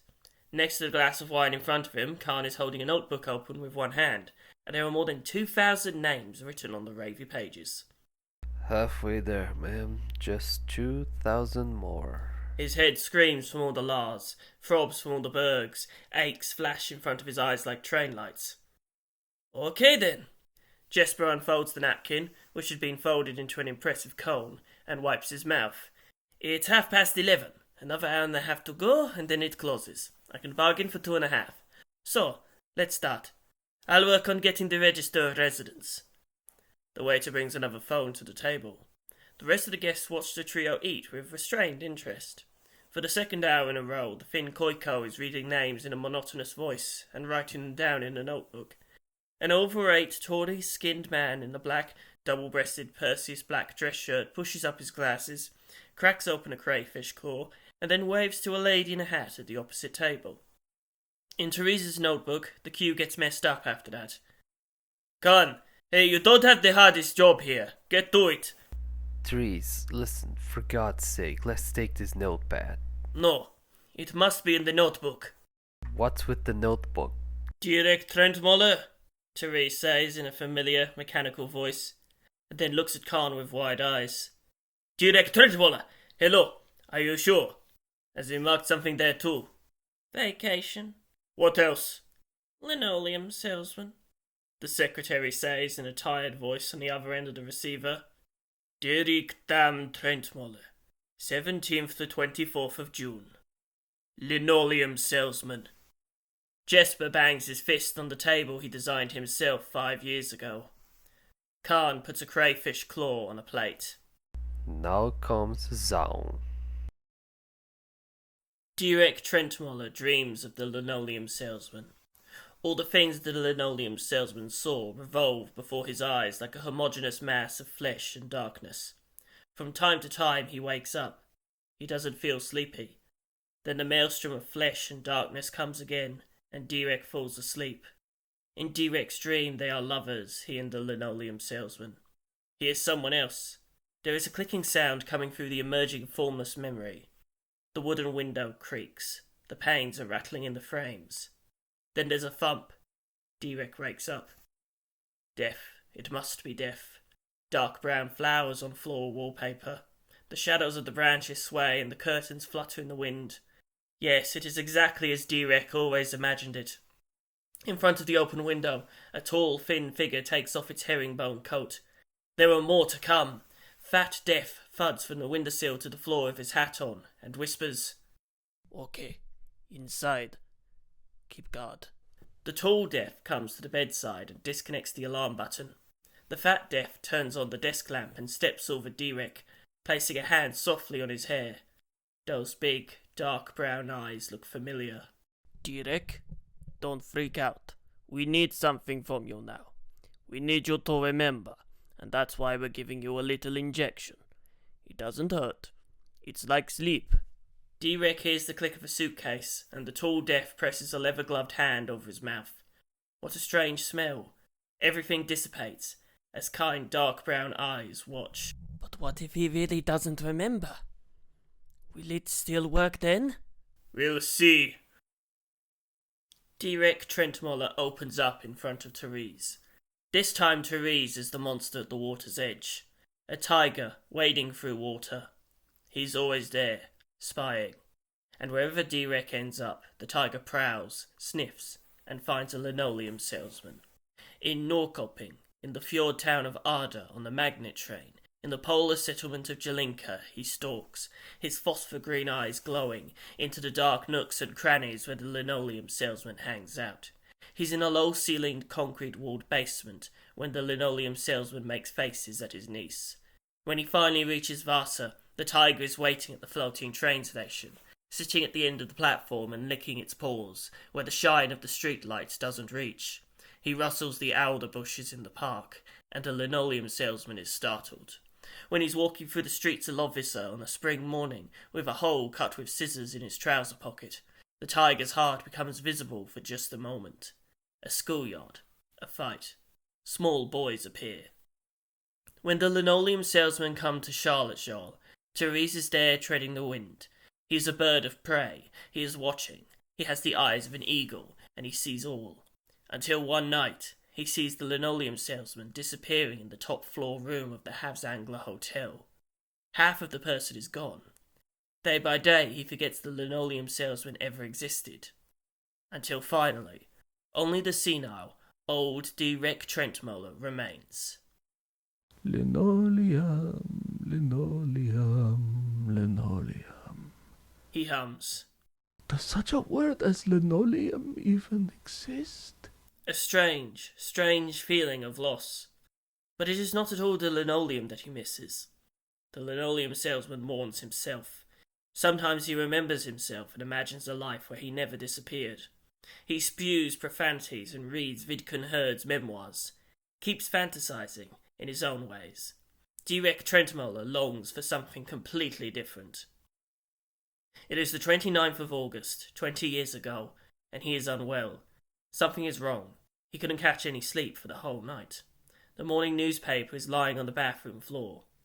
The 4 daughters of the Minister of Education have disappeared. Deerek Trentmoller can't breathe. The world is going wrong. Time is out of joint. In the shine of a red bulb, the hobbyist photographer is developing pictures taken from the balcony of the hotel. His hands shake. He's sure they were there. So sure. But lined up and hanging from clothespins on the clothesline, the photos all have horror vacui. Nothing. The contours of the cliff appear on the photopaper, floating in the development bath. A pale summer sky. But not them. Khan and Jesper carry Tereesz, who's drifting in and out of consciousness, into a taxi. His shoes slide along the ground. He trembles. Jesper's voice comes from the convex mirror. Jesper. Jesper is a totally cool guy. Tereesz! Tereesz! Stay awake. What are we gonna do with you? He did not do it. He didn't do it. Okay, but what are we going to do with you now? Take you to the hospital? Tereesz! Tereesz's voice is barely audible. What do we do now? I don't know, you tell me. Are we taking you to the hospital or are you sleeping it off? Tereesz tries to gain stability. No, you don't understand. It was a dead end. I'm so sorry. I don't know what to do next. Khan holds Tereesz's head down as the two of them put him in the taxi. Wait now, Tiger. You slip it off first. Then it's my turn. I have a plan. Tereesz faints. Everything fades. Chapter 9. Sacred and Terrible Air. What was that sacred and terrible smell? That elusive smell in the air that time? My name is Ambrosius Saint Moreau.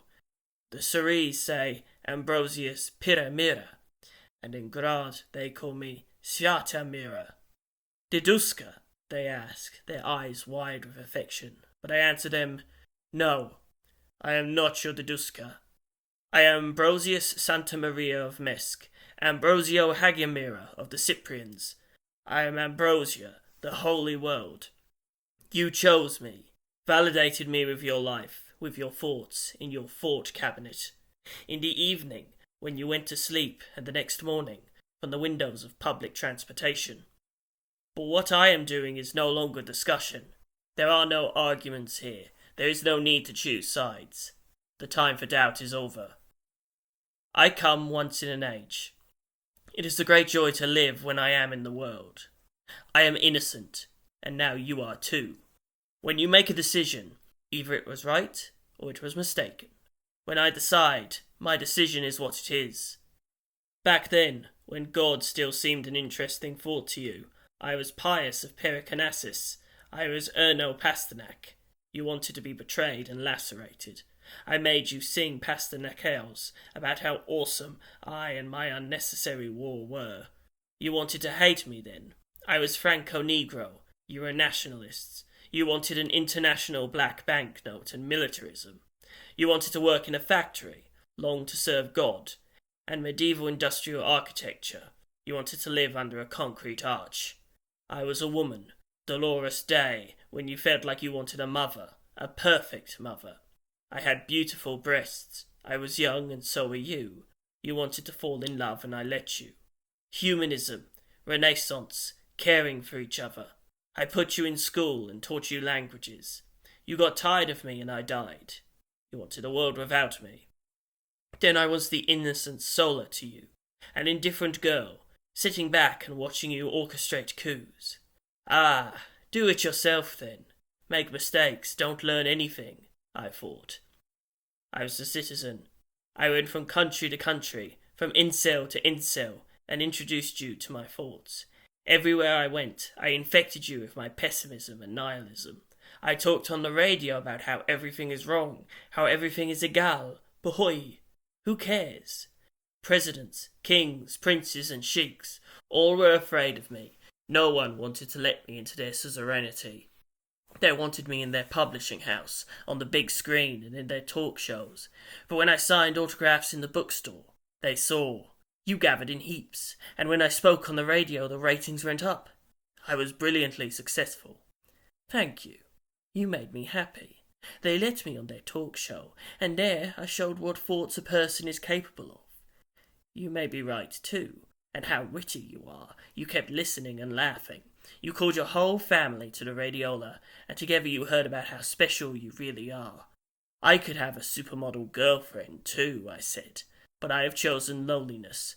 Wouldn't it be bourgeois? Dear supermodel, of course I could spend the night with you. We'd have fun. You'd be numb as a pillow from cocaine. I'd pipe milk up your ass and watch it squirt out. Sure, I thought about it, but that wouldn't be me anymore. It would go against everything I believe in. But it's a show. That's not why you chose me.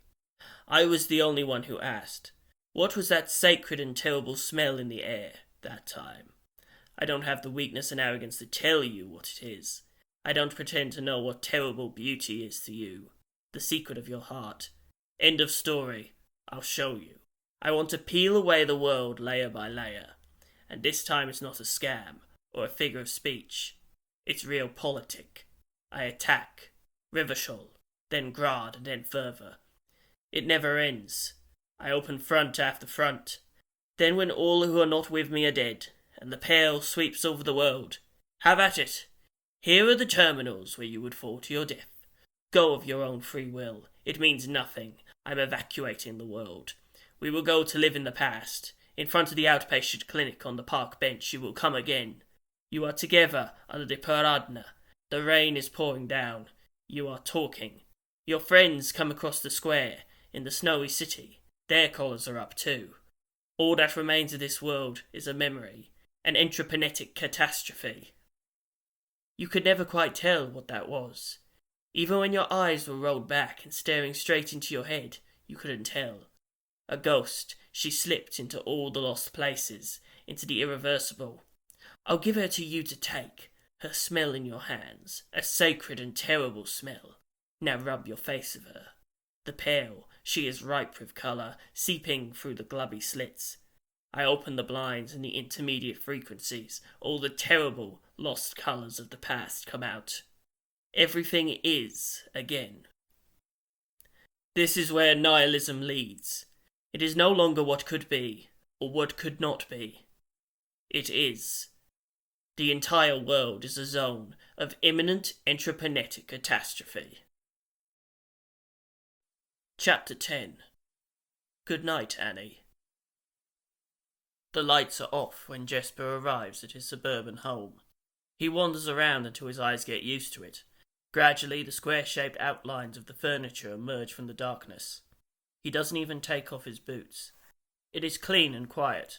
The wall of windows, spanning more than half of the room, has been freshly washed. Someone has packed away Tereesz's bedroll, and the ICP agent's vomit bowl is gone. The parquet shines. Mud seeps from Jesper's winter boots into the wool carpet. A bookshelf wall separates the sleeping area from the large main room. Jesper stops, several department store bags catching his eye. Ozone, en Provence, tea shop, smells like green tea.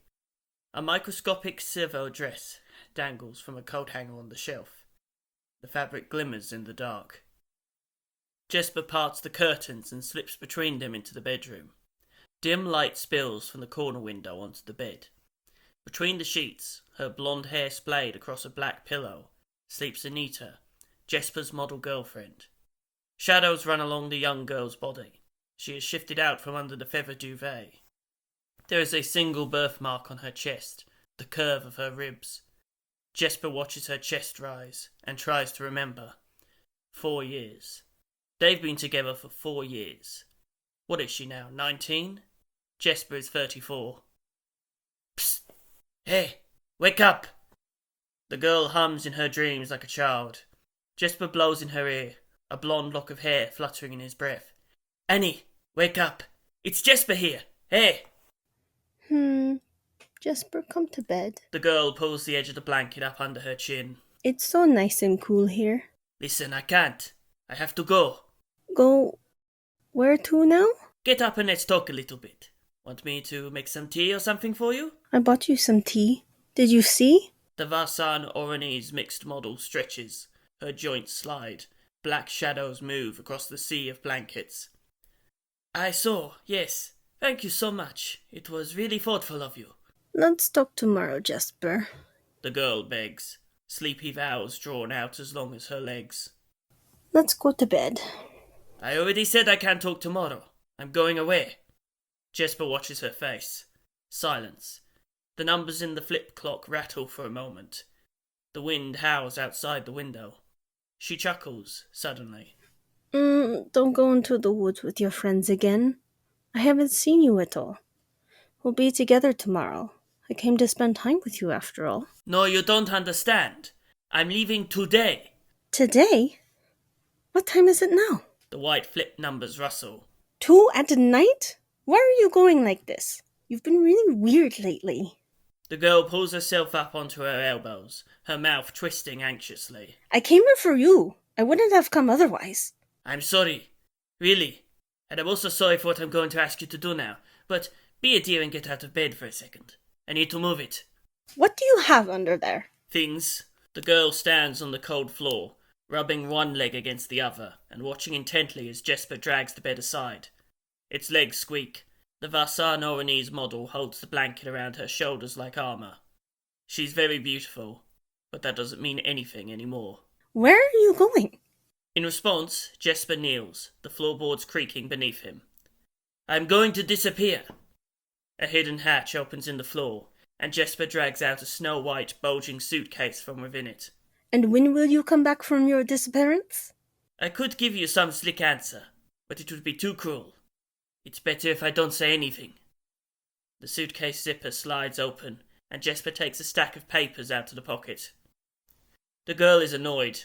There are some Jespers that she likes. Homely Jesper, who makes tea. Practical Jesper, the Jesper who gets awkward showing his sympathy. But this is the kind of Jesper that she doesn't like.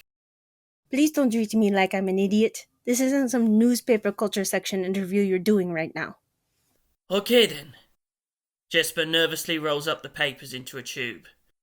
Remember when I told you about the thing I had with the Lund girls? That I knew them, that they disappeared and so on? At my parents' cottage? The girl's eyebrows are still raised suspiciously, but the set of her mouth softens at the memory. You were so drunk. See now, that's why I don't drink.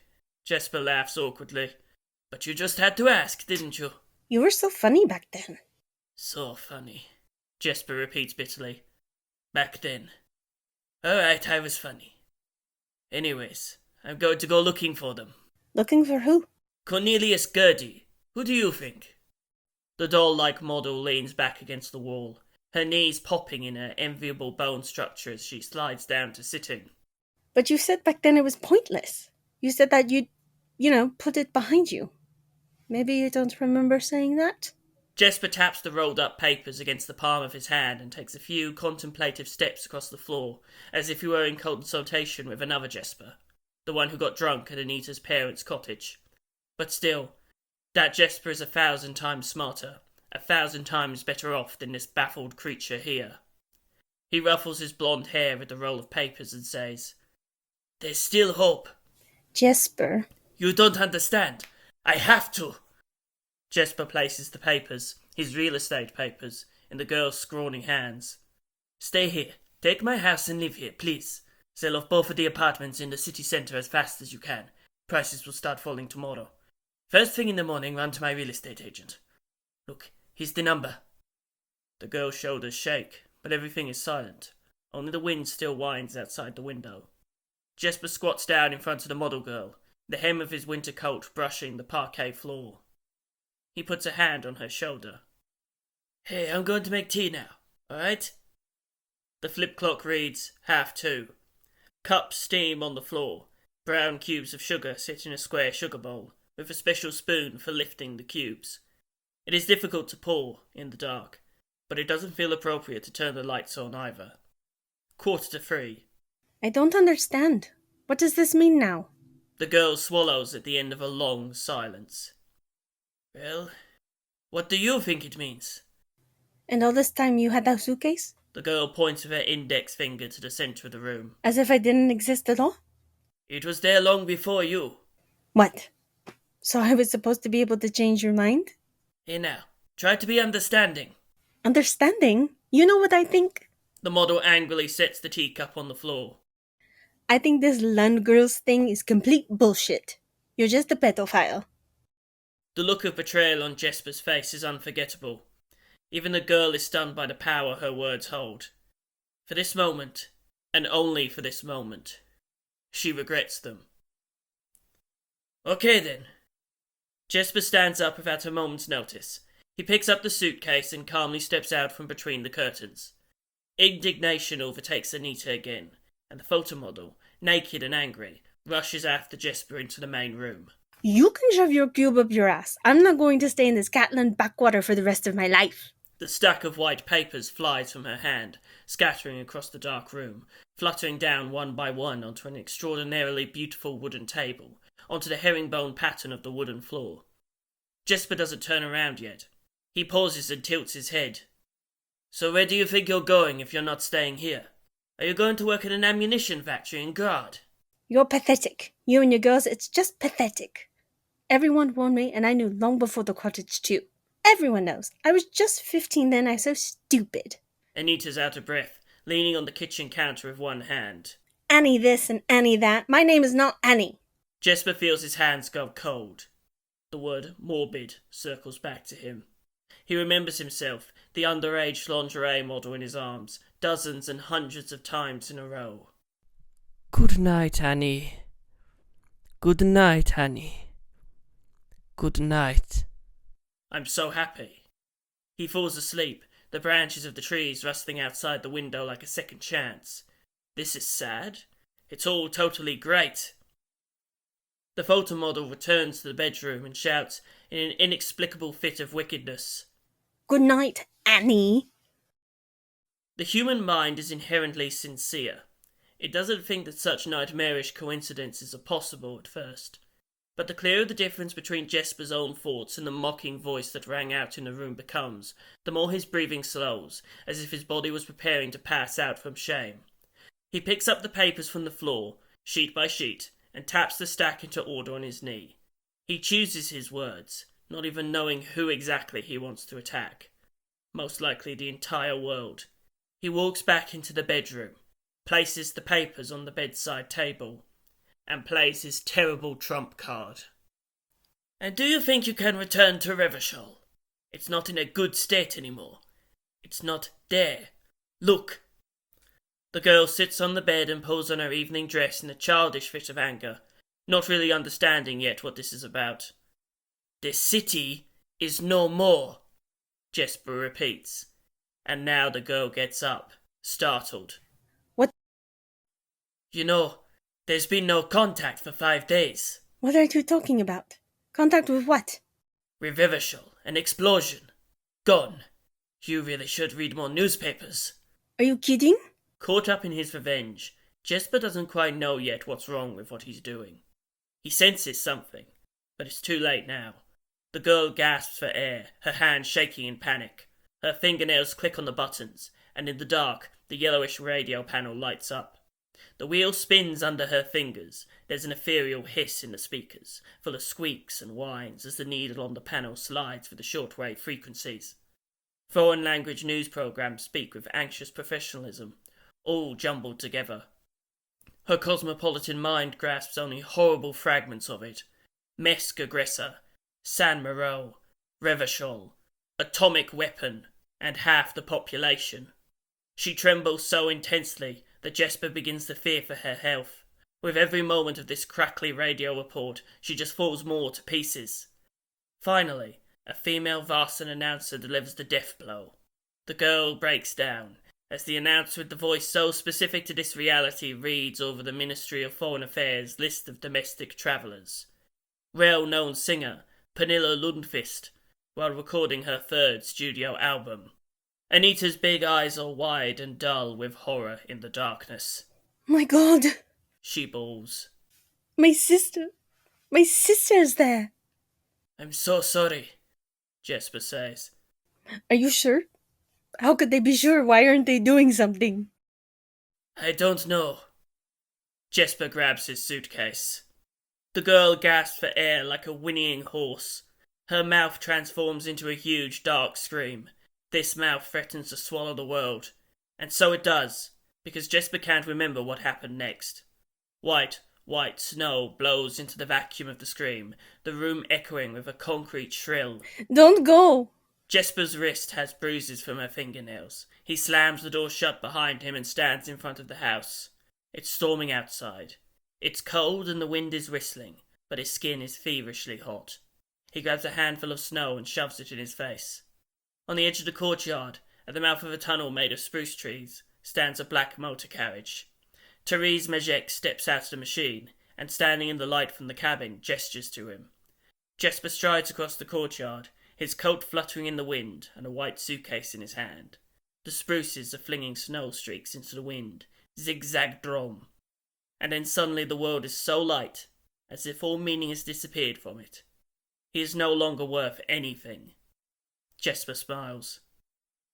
It's warm in the cabin of the taxi. The machine sways as he flops down across from Khan. Tereesz shuts the door and slides in beside him. How did it go? Well, let's just say it didn't go too well, Jesper replies, collecting himself for a moment. Let's ride. The night leading into Monday, 7 days earlier. The city explodes in the taxi window like a discotheque. Tereesz trembles, losing his mind. Jesper holds onto him tightly. He's having a seizure or something. Seems pretty bad. We need to take him to the hospital. Tereesz, listen. Khan leans over his friend. We'll take you to the hospital, okay? No! Tereesz grabs Khan's jacket. Please! The men look at each other questioningly and shrug. You'll have to promise me, Tereesz says, face dripping with sweat. Promise you won't give me up. His chin trembles for a moment, and then his gaze goes blank, his body stiff as a board. What the hell? Jesper shakes Tereesz, then puts a hand in front of his mouth. He's breathing. Look, I don't know, maybe we shouldn't take him. Yeah, let's not take him. To your place? Jesper sighs heavily. Ugh. Okay, my place. There's just one problem. My girl from Revachol is coming over the day after tomorrow. What do you think? Will you be okay by then? Khan shakes his head irritably. How would I know? Do you know any private doctors? Private doctors, Khan? You can't get a license if you don't work in a hospital? Well, yeah, but I thought maybe you know someone. I know one ordinary doctor, Khan. Will an ordinary doctor be good enough? Regular would do, don't be angry. The taxi speeds through the Varson night. Meanwhile, Tereesz is the Linoleum Salesman, then Vidkun Herd, then Deerek Trentmoller, then Tereesz Majek again. Sometimes he feels like he doesn't really exist at all anymore. Squid black ink pours over Vars's explosion of colours. The aquarium darkens. Tereesz's suit is the blackest of blacks. It's made from leaves from the trees, from the sound of slush under tyres, from the sky above the city. He pulls his cuff straight and adjusts his tie. He's solemn, he's dapper, his suit smells like dry cleaning. And then, like umbrellas under the birches of the cemetery, a funeral party opens up before him. The feared, the longed for. Everyone is there. The girl's mother wears a black lace mourning veil over her elegant worry wrinkles. Paper industrialist Carl Lund holds an umbrella above her head. The birch leaves are trembling in the end of summer rain. Khan and Jesper are also at the funeral. Even Khan's mother has come, and the whole class too. They were all much older now. Tereesz doesn't recognise most of them, but this must be Sixten. And there's little Ol. Von Fersen talks to his lackey. And Ziggy, the baddest boy in school, is also present, still wearing his black leather jacket. Jesper's the only one holding a white umbrella. Tereesz walks through the funeral party. Everyone is talking quietly, patting each other on the shoulder. As Tereesz passes by, under the piles of flowers, inside the soft, fluffy soil, there is a series of toe bones, ribs, the arcs of clavicles, skull bones, lined up like relics. Nothing is missing. Everything is still there, safely stored. The papers are as clear as schoolwork. It's a magnum opus of forensic identification. They're going to teach this at the academy. There's a handful of teeth too. Madge's little milk teeth, pearls from Annie's jaw, Malin's evil grin. Everything is there. Everything adds up. Every little filling. The missing piece of Annie's molar from a bicycle accident. And Charlotte's movie star smile. How tempting it would be to take something from there. Just like that as a souvenir. How they would clink in the palm, those gems. But you can't do that. That would be unprofessional. A doctor comes and injects saline on Monday night, going into Tuesday. Tereesz's head clears slowly. It's chilly, and at the funeral party everything is grey and silvery green. Grey mist over the chokeberry bushes, old-fashioned crystalware with fruit motifs on the table. It's quiet. In the bushes, something rustles like a radio broadcast. Regaining consciousness, Tereesz realises what it was. The news of the collapse of the Northern Passage has created alarm in the public space, and he hasn't the slightest desire to play along. He asks Jesper to switch to classical radio. Classical radio, they say, will still broadcast the music of dead, white-skinned men in wigs, even when the world has long since ended. The waves of Peru's Matresse are beautiful to listen to, like the ocean.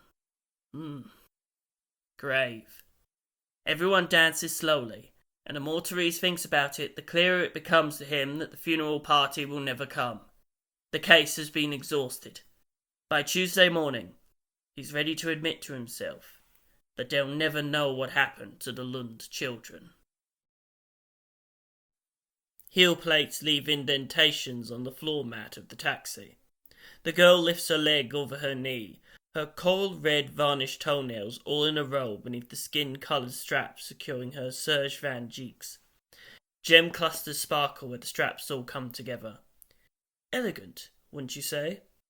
If there were some obscene crystals stuck into department store shoes, that would be a complete faux pas. But this serge van Dyke here, the one we're looking at now, cost 10,000 real. The other one cost 500 real more for maintenance work. A lone diamond leapt into a sewer on the Revachol Delta. What a dizzying night that was.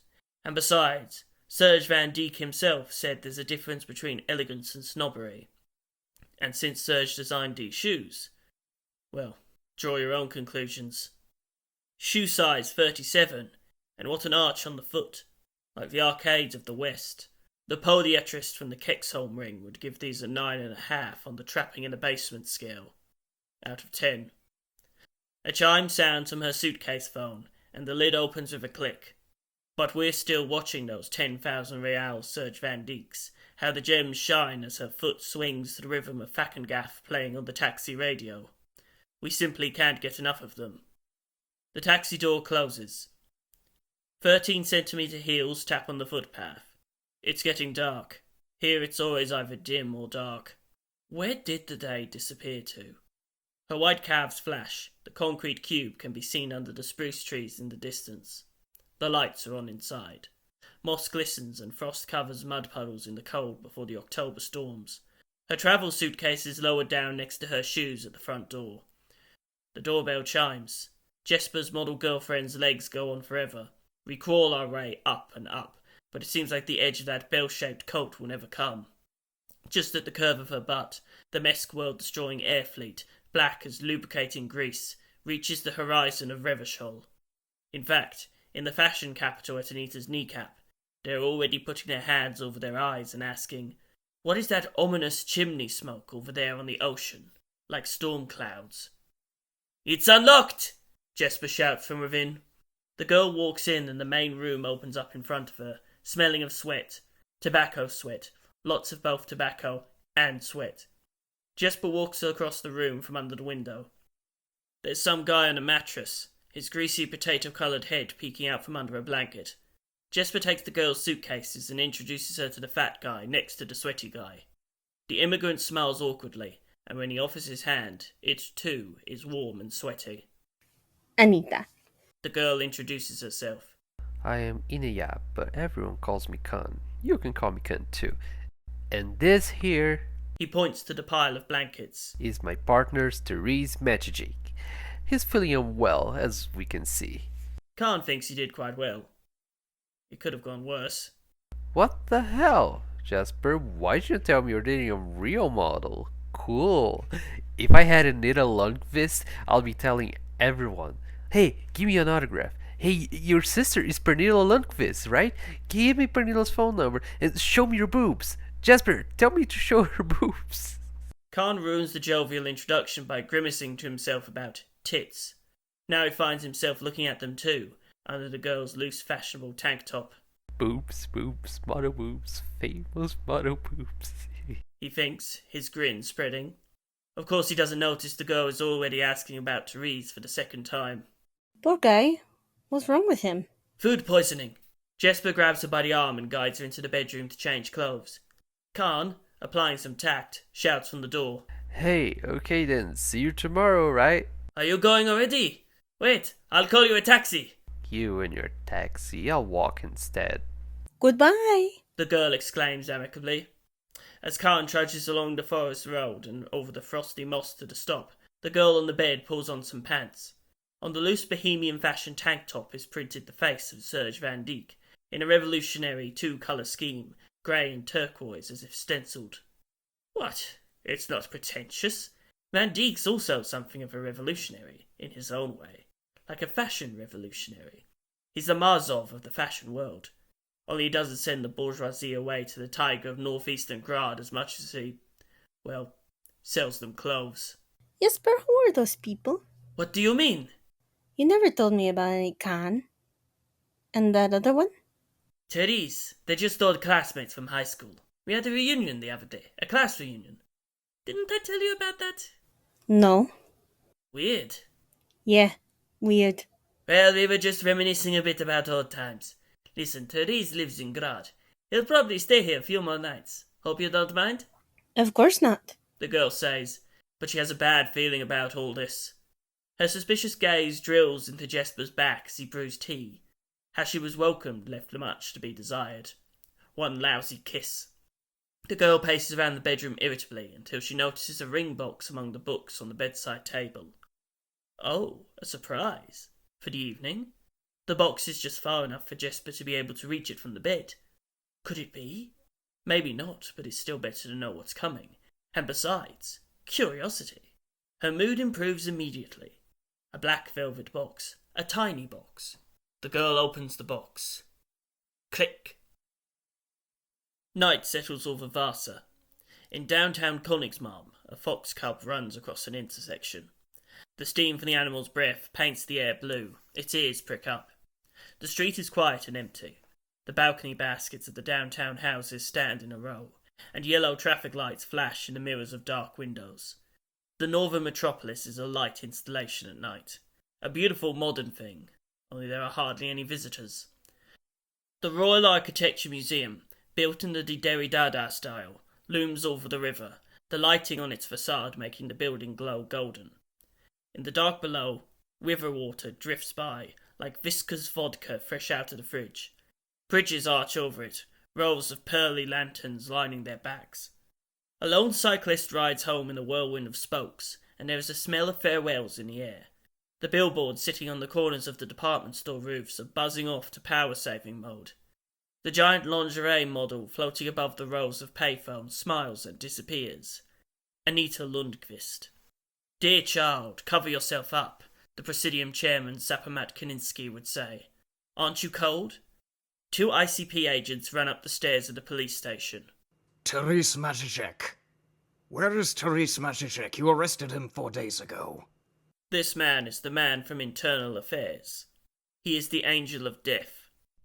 Tereesz who? Majek? The on-duty officer waits for a response from the machine. We haven't had anyone with that name here. The asphalt sparkles. In Salem, the night is cold and the mud puddles are frozen. Wooden houses huddle along the sidewalks, and sparse footsteps echo from the street. Somewhere inside, in a basement, Inayat Khan flicks the lights of Hananka on and off. In the dark room, the model airship's display is the only source of light. Every time it turns off, and then lights up again, Khan's face comes into view. The lines of lights on the ship's deck are reflected in the thick lenses of his dimaterialist glasses. He has an idea, a spark, the kind you only see when all the other lights go out. Khan has been waiting for this moment for 2 years. He cuts through the strings, cradles the airship like a baby, and dances with it in his arms. An empty display case remains standing in the middle of the room. The glowing filaments of spotlights go cold on the other side of the road. In the menage, the carriages of the horse-drawn trams disappear into the darkness. Horses sleep in rows in their stables. Suburban streets pass by, white slats of picket fences. The distant barks of dogs can be heard. Window frames glow in the dark, and wooden garden furniture stands empty on the porch. Who's rustling around in the gooseberry bushes? The night smells cold. The fear of the future lurks in the dreams of a nuclear family, and where Lavisa ends, the coniferous forest begins, and Jesper de la Gardie rolls out of bed. Anita fell asleep angry, and Jesper is worried. But not because of that. Jesper can't find his precious scrunchie. He sneaks around in his underwear, checks the bedside table, the bookshelf, and then pulls on his bathrobe and steps through the curtains into the living room. The wall of windows shines in the dark, and the floor is a minefield made of milk cartons, socks, mugs being used as ashtrays, and a hermit crab named Tereesz Maciejek, who's settling into his new shell. The aged wakes up. Nose presses against the glass. Jesper puts a cup of tea in front of him. It smells of mint. "Here, wake up. I'd like to talk a little bit. I don't know, just chat or something." "Okay, but I want to smoke inside." Mouths move, bursts of laughter can be heard, and hour by hour it turns more bluish outside the window. A pile of mug ashtrays and cups slowly emerges from the darkness. The blue morning light also glows outside the windows of the Kino Cafe. Wednesday. Outside in Ostermalm, the early risers are busying themselves. The street sweeper growls. Morning papers fall into rows of mailboxes. Traffic rushes by, and the driver scrapes the frost from their windshield. Inside the cafe, a mustachioed copywriter in his late 20s drinks coffee and eats scrambled eggs on the side. Suddenly, his coffee goes down the wrong pipe, and he runs to the bathroom, coughing. The morning paper remains open on the table. In the announcement section, there is a copy of a letter, in Malin Lund's handwriting. Below the copy of the letter are Inayat Khan's phone number and text that reads, "Good person, It is not too late. If you have information about this letter, if you sent this letter, or if you know anything new, anything about the disappearance of the Lund children, please get in touch. I'd like a carton of Astras with menthol. No, wait. Has there been a delivery of radar? No, sorry, old sir, it's this evacuation stuff. No new goods are coming in at all anymore. I don't know how long I can keep this store open. Well, in that case, give me 3 cartons of Astras. Says the young man with the chestnut-coloured curls. Then that blackcurrant wine from there. How strong is it? Let's see. The village store manager takes a dusty bottle from the liquor shelf. 23%. Must be pure spirits in there. Very good. Do you have more of that? There are 2 bottles here. I'll take those, and then that vodka over there. End of the line, the liter bottle pale-aged, right? Well, where else? If it wasn't aged, I'd consider bringing it down myself. It's already behind the meadow. So then a pack of matches, a pack, not a box, and those candles. Are there any more? Ah, yes, I'd like this wild strawberry liqueur, too. Last time I forgot to grab it. Give me the 2 we have over there. This other one is raspberry. We're out of wild strawberry. Well, I'll take it then, since you're closing. Better give me the rest of the alcohol as well, and some smoked sausage, too. All the alcohol? Yes, and half a stick of smoked sausage. A scruffy young man rides a bicycle through the village town of Lodu, in Lemonkais, on the edge of the zone of entropanetic catastrophe. Dusty bottles jingle in his bike trailer, mixed up with cigarette cartons, and half a stick of Doctor smoked sausage wrapped in paper. On the village road, the street lights shine like diamonds in the morning twilight.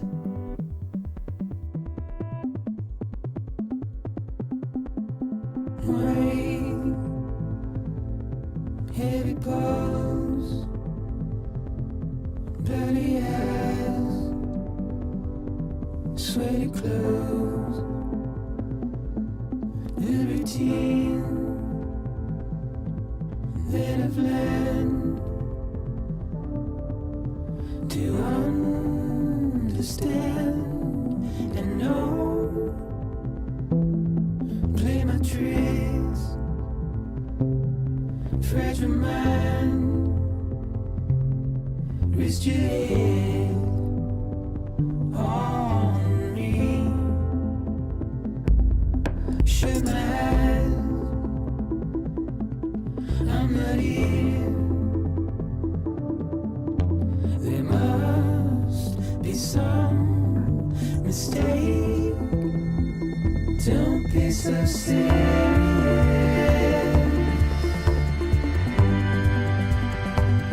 Don't be so serious.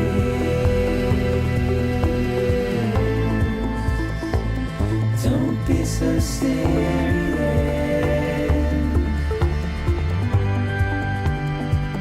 Don't be so serious.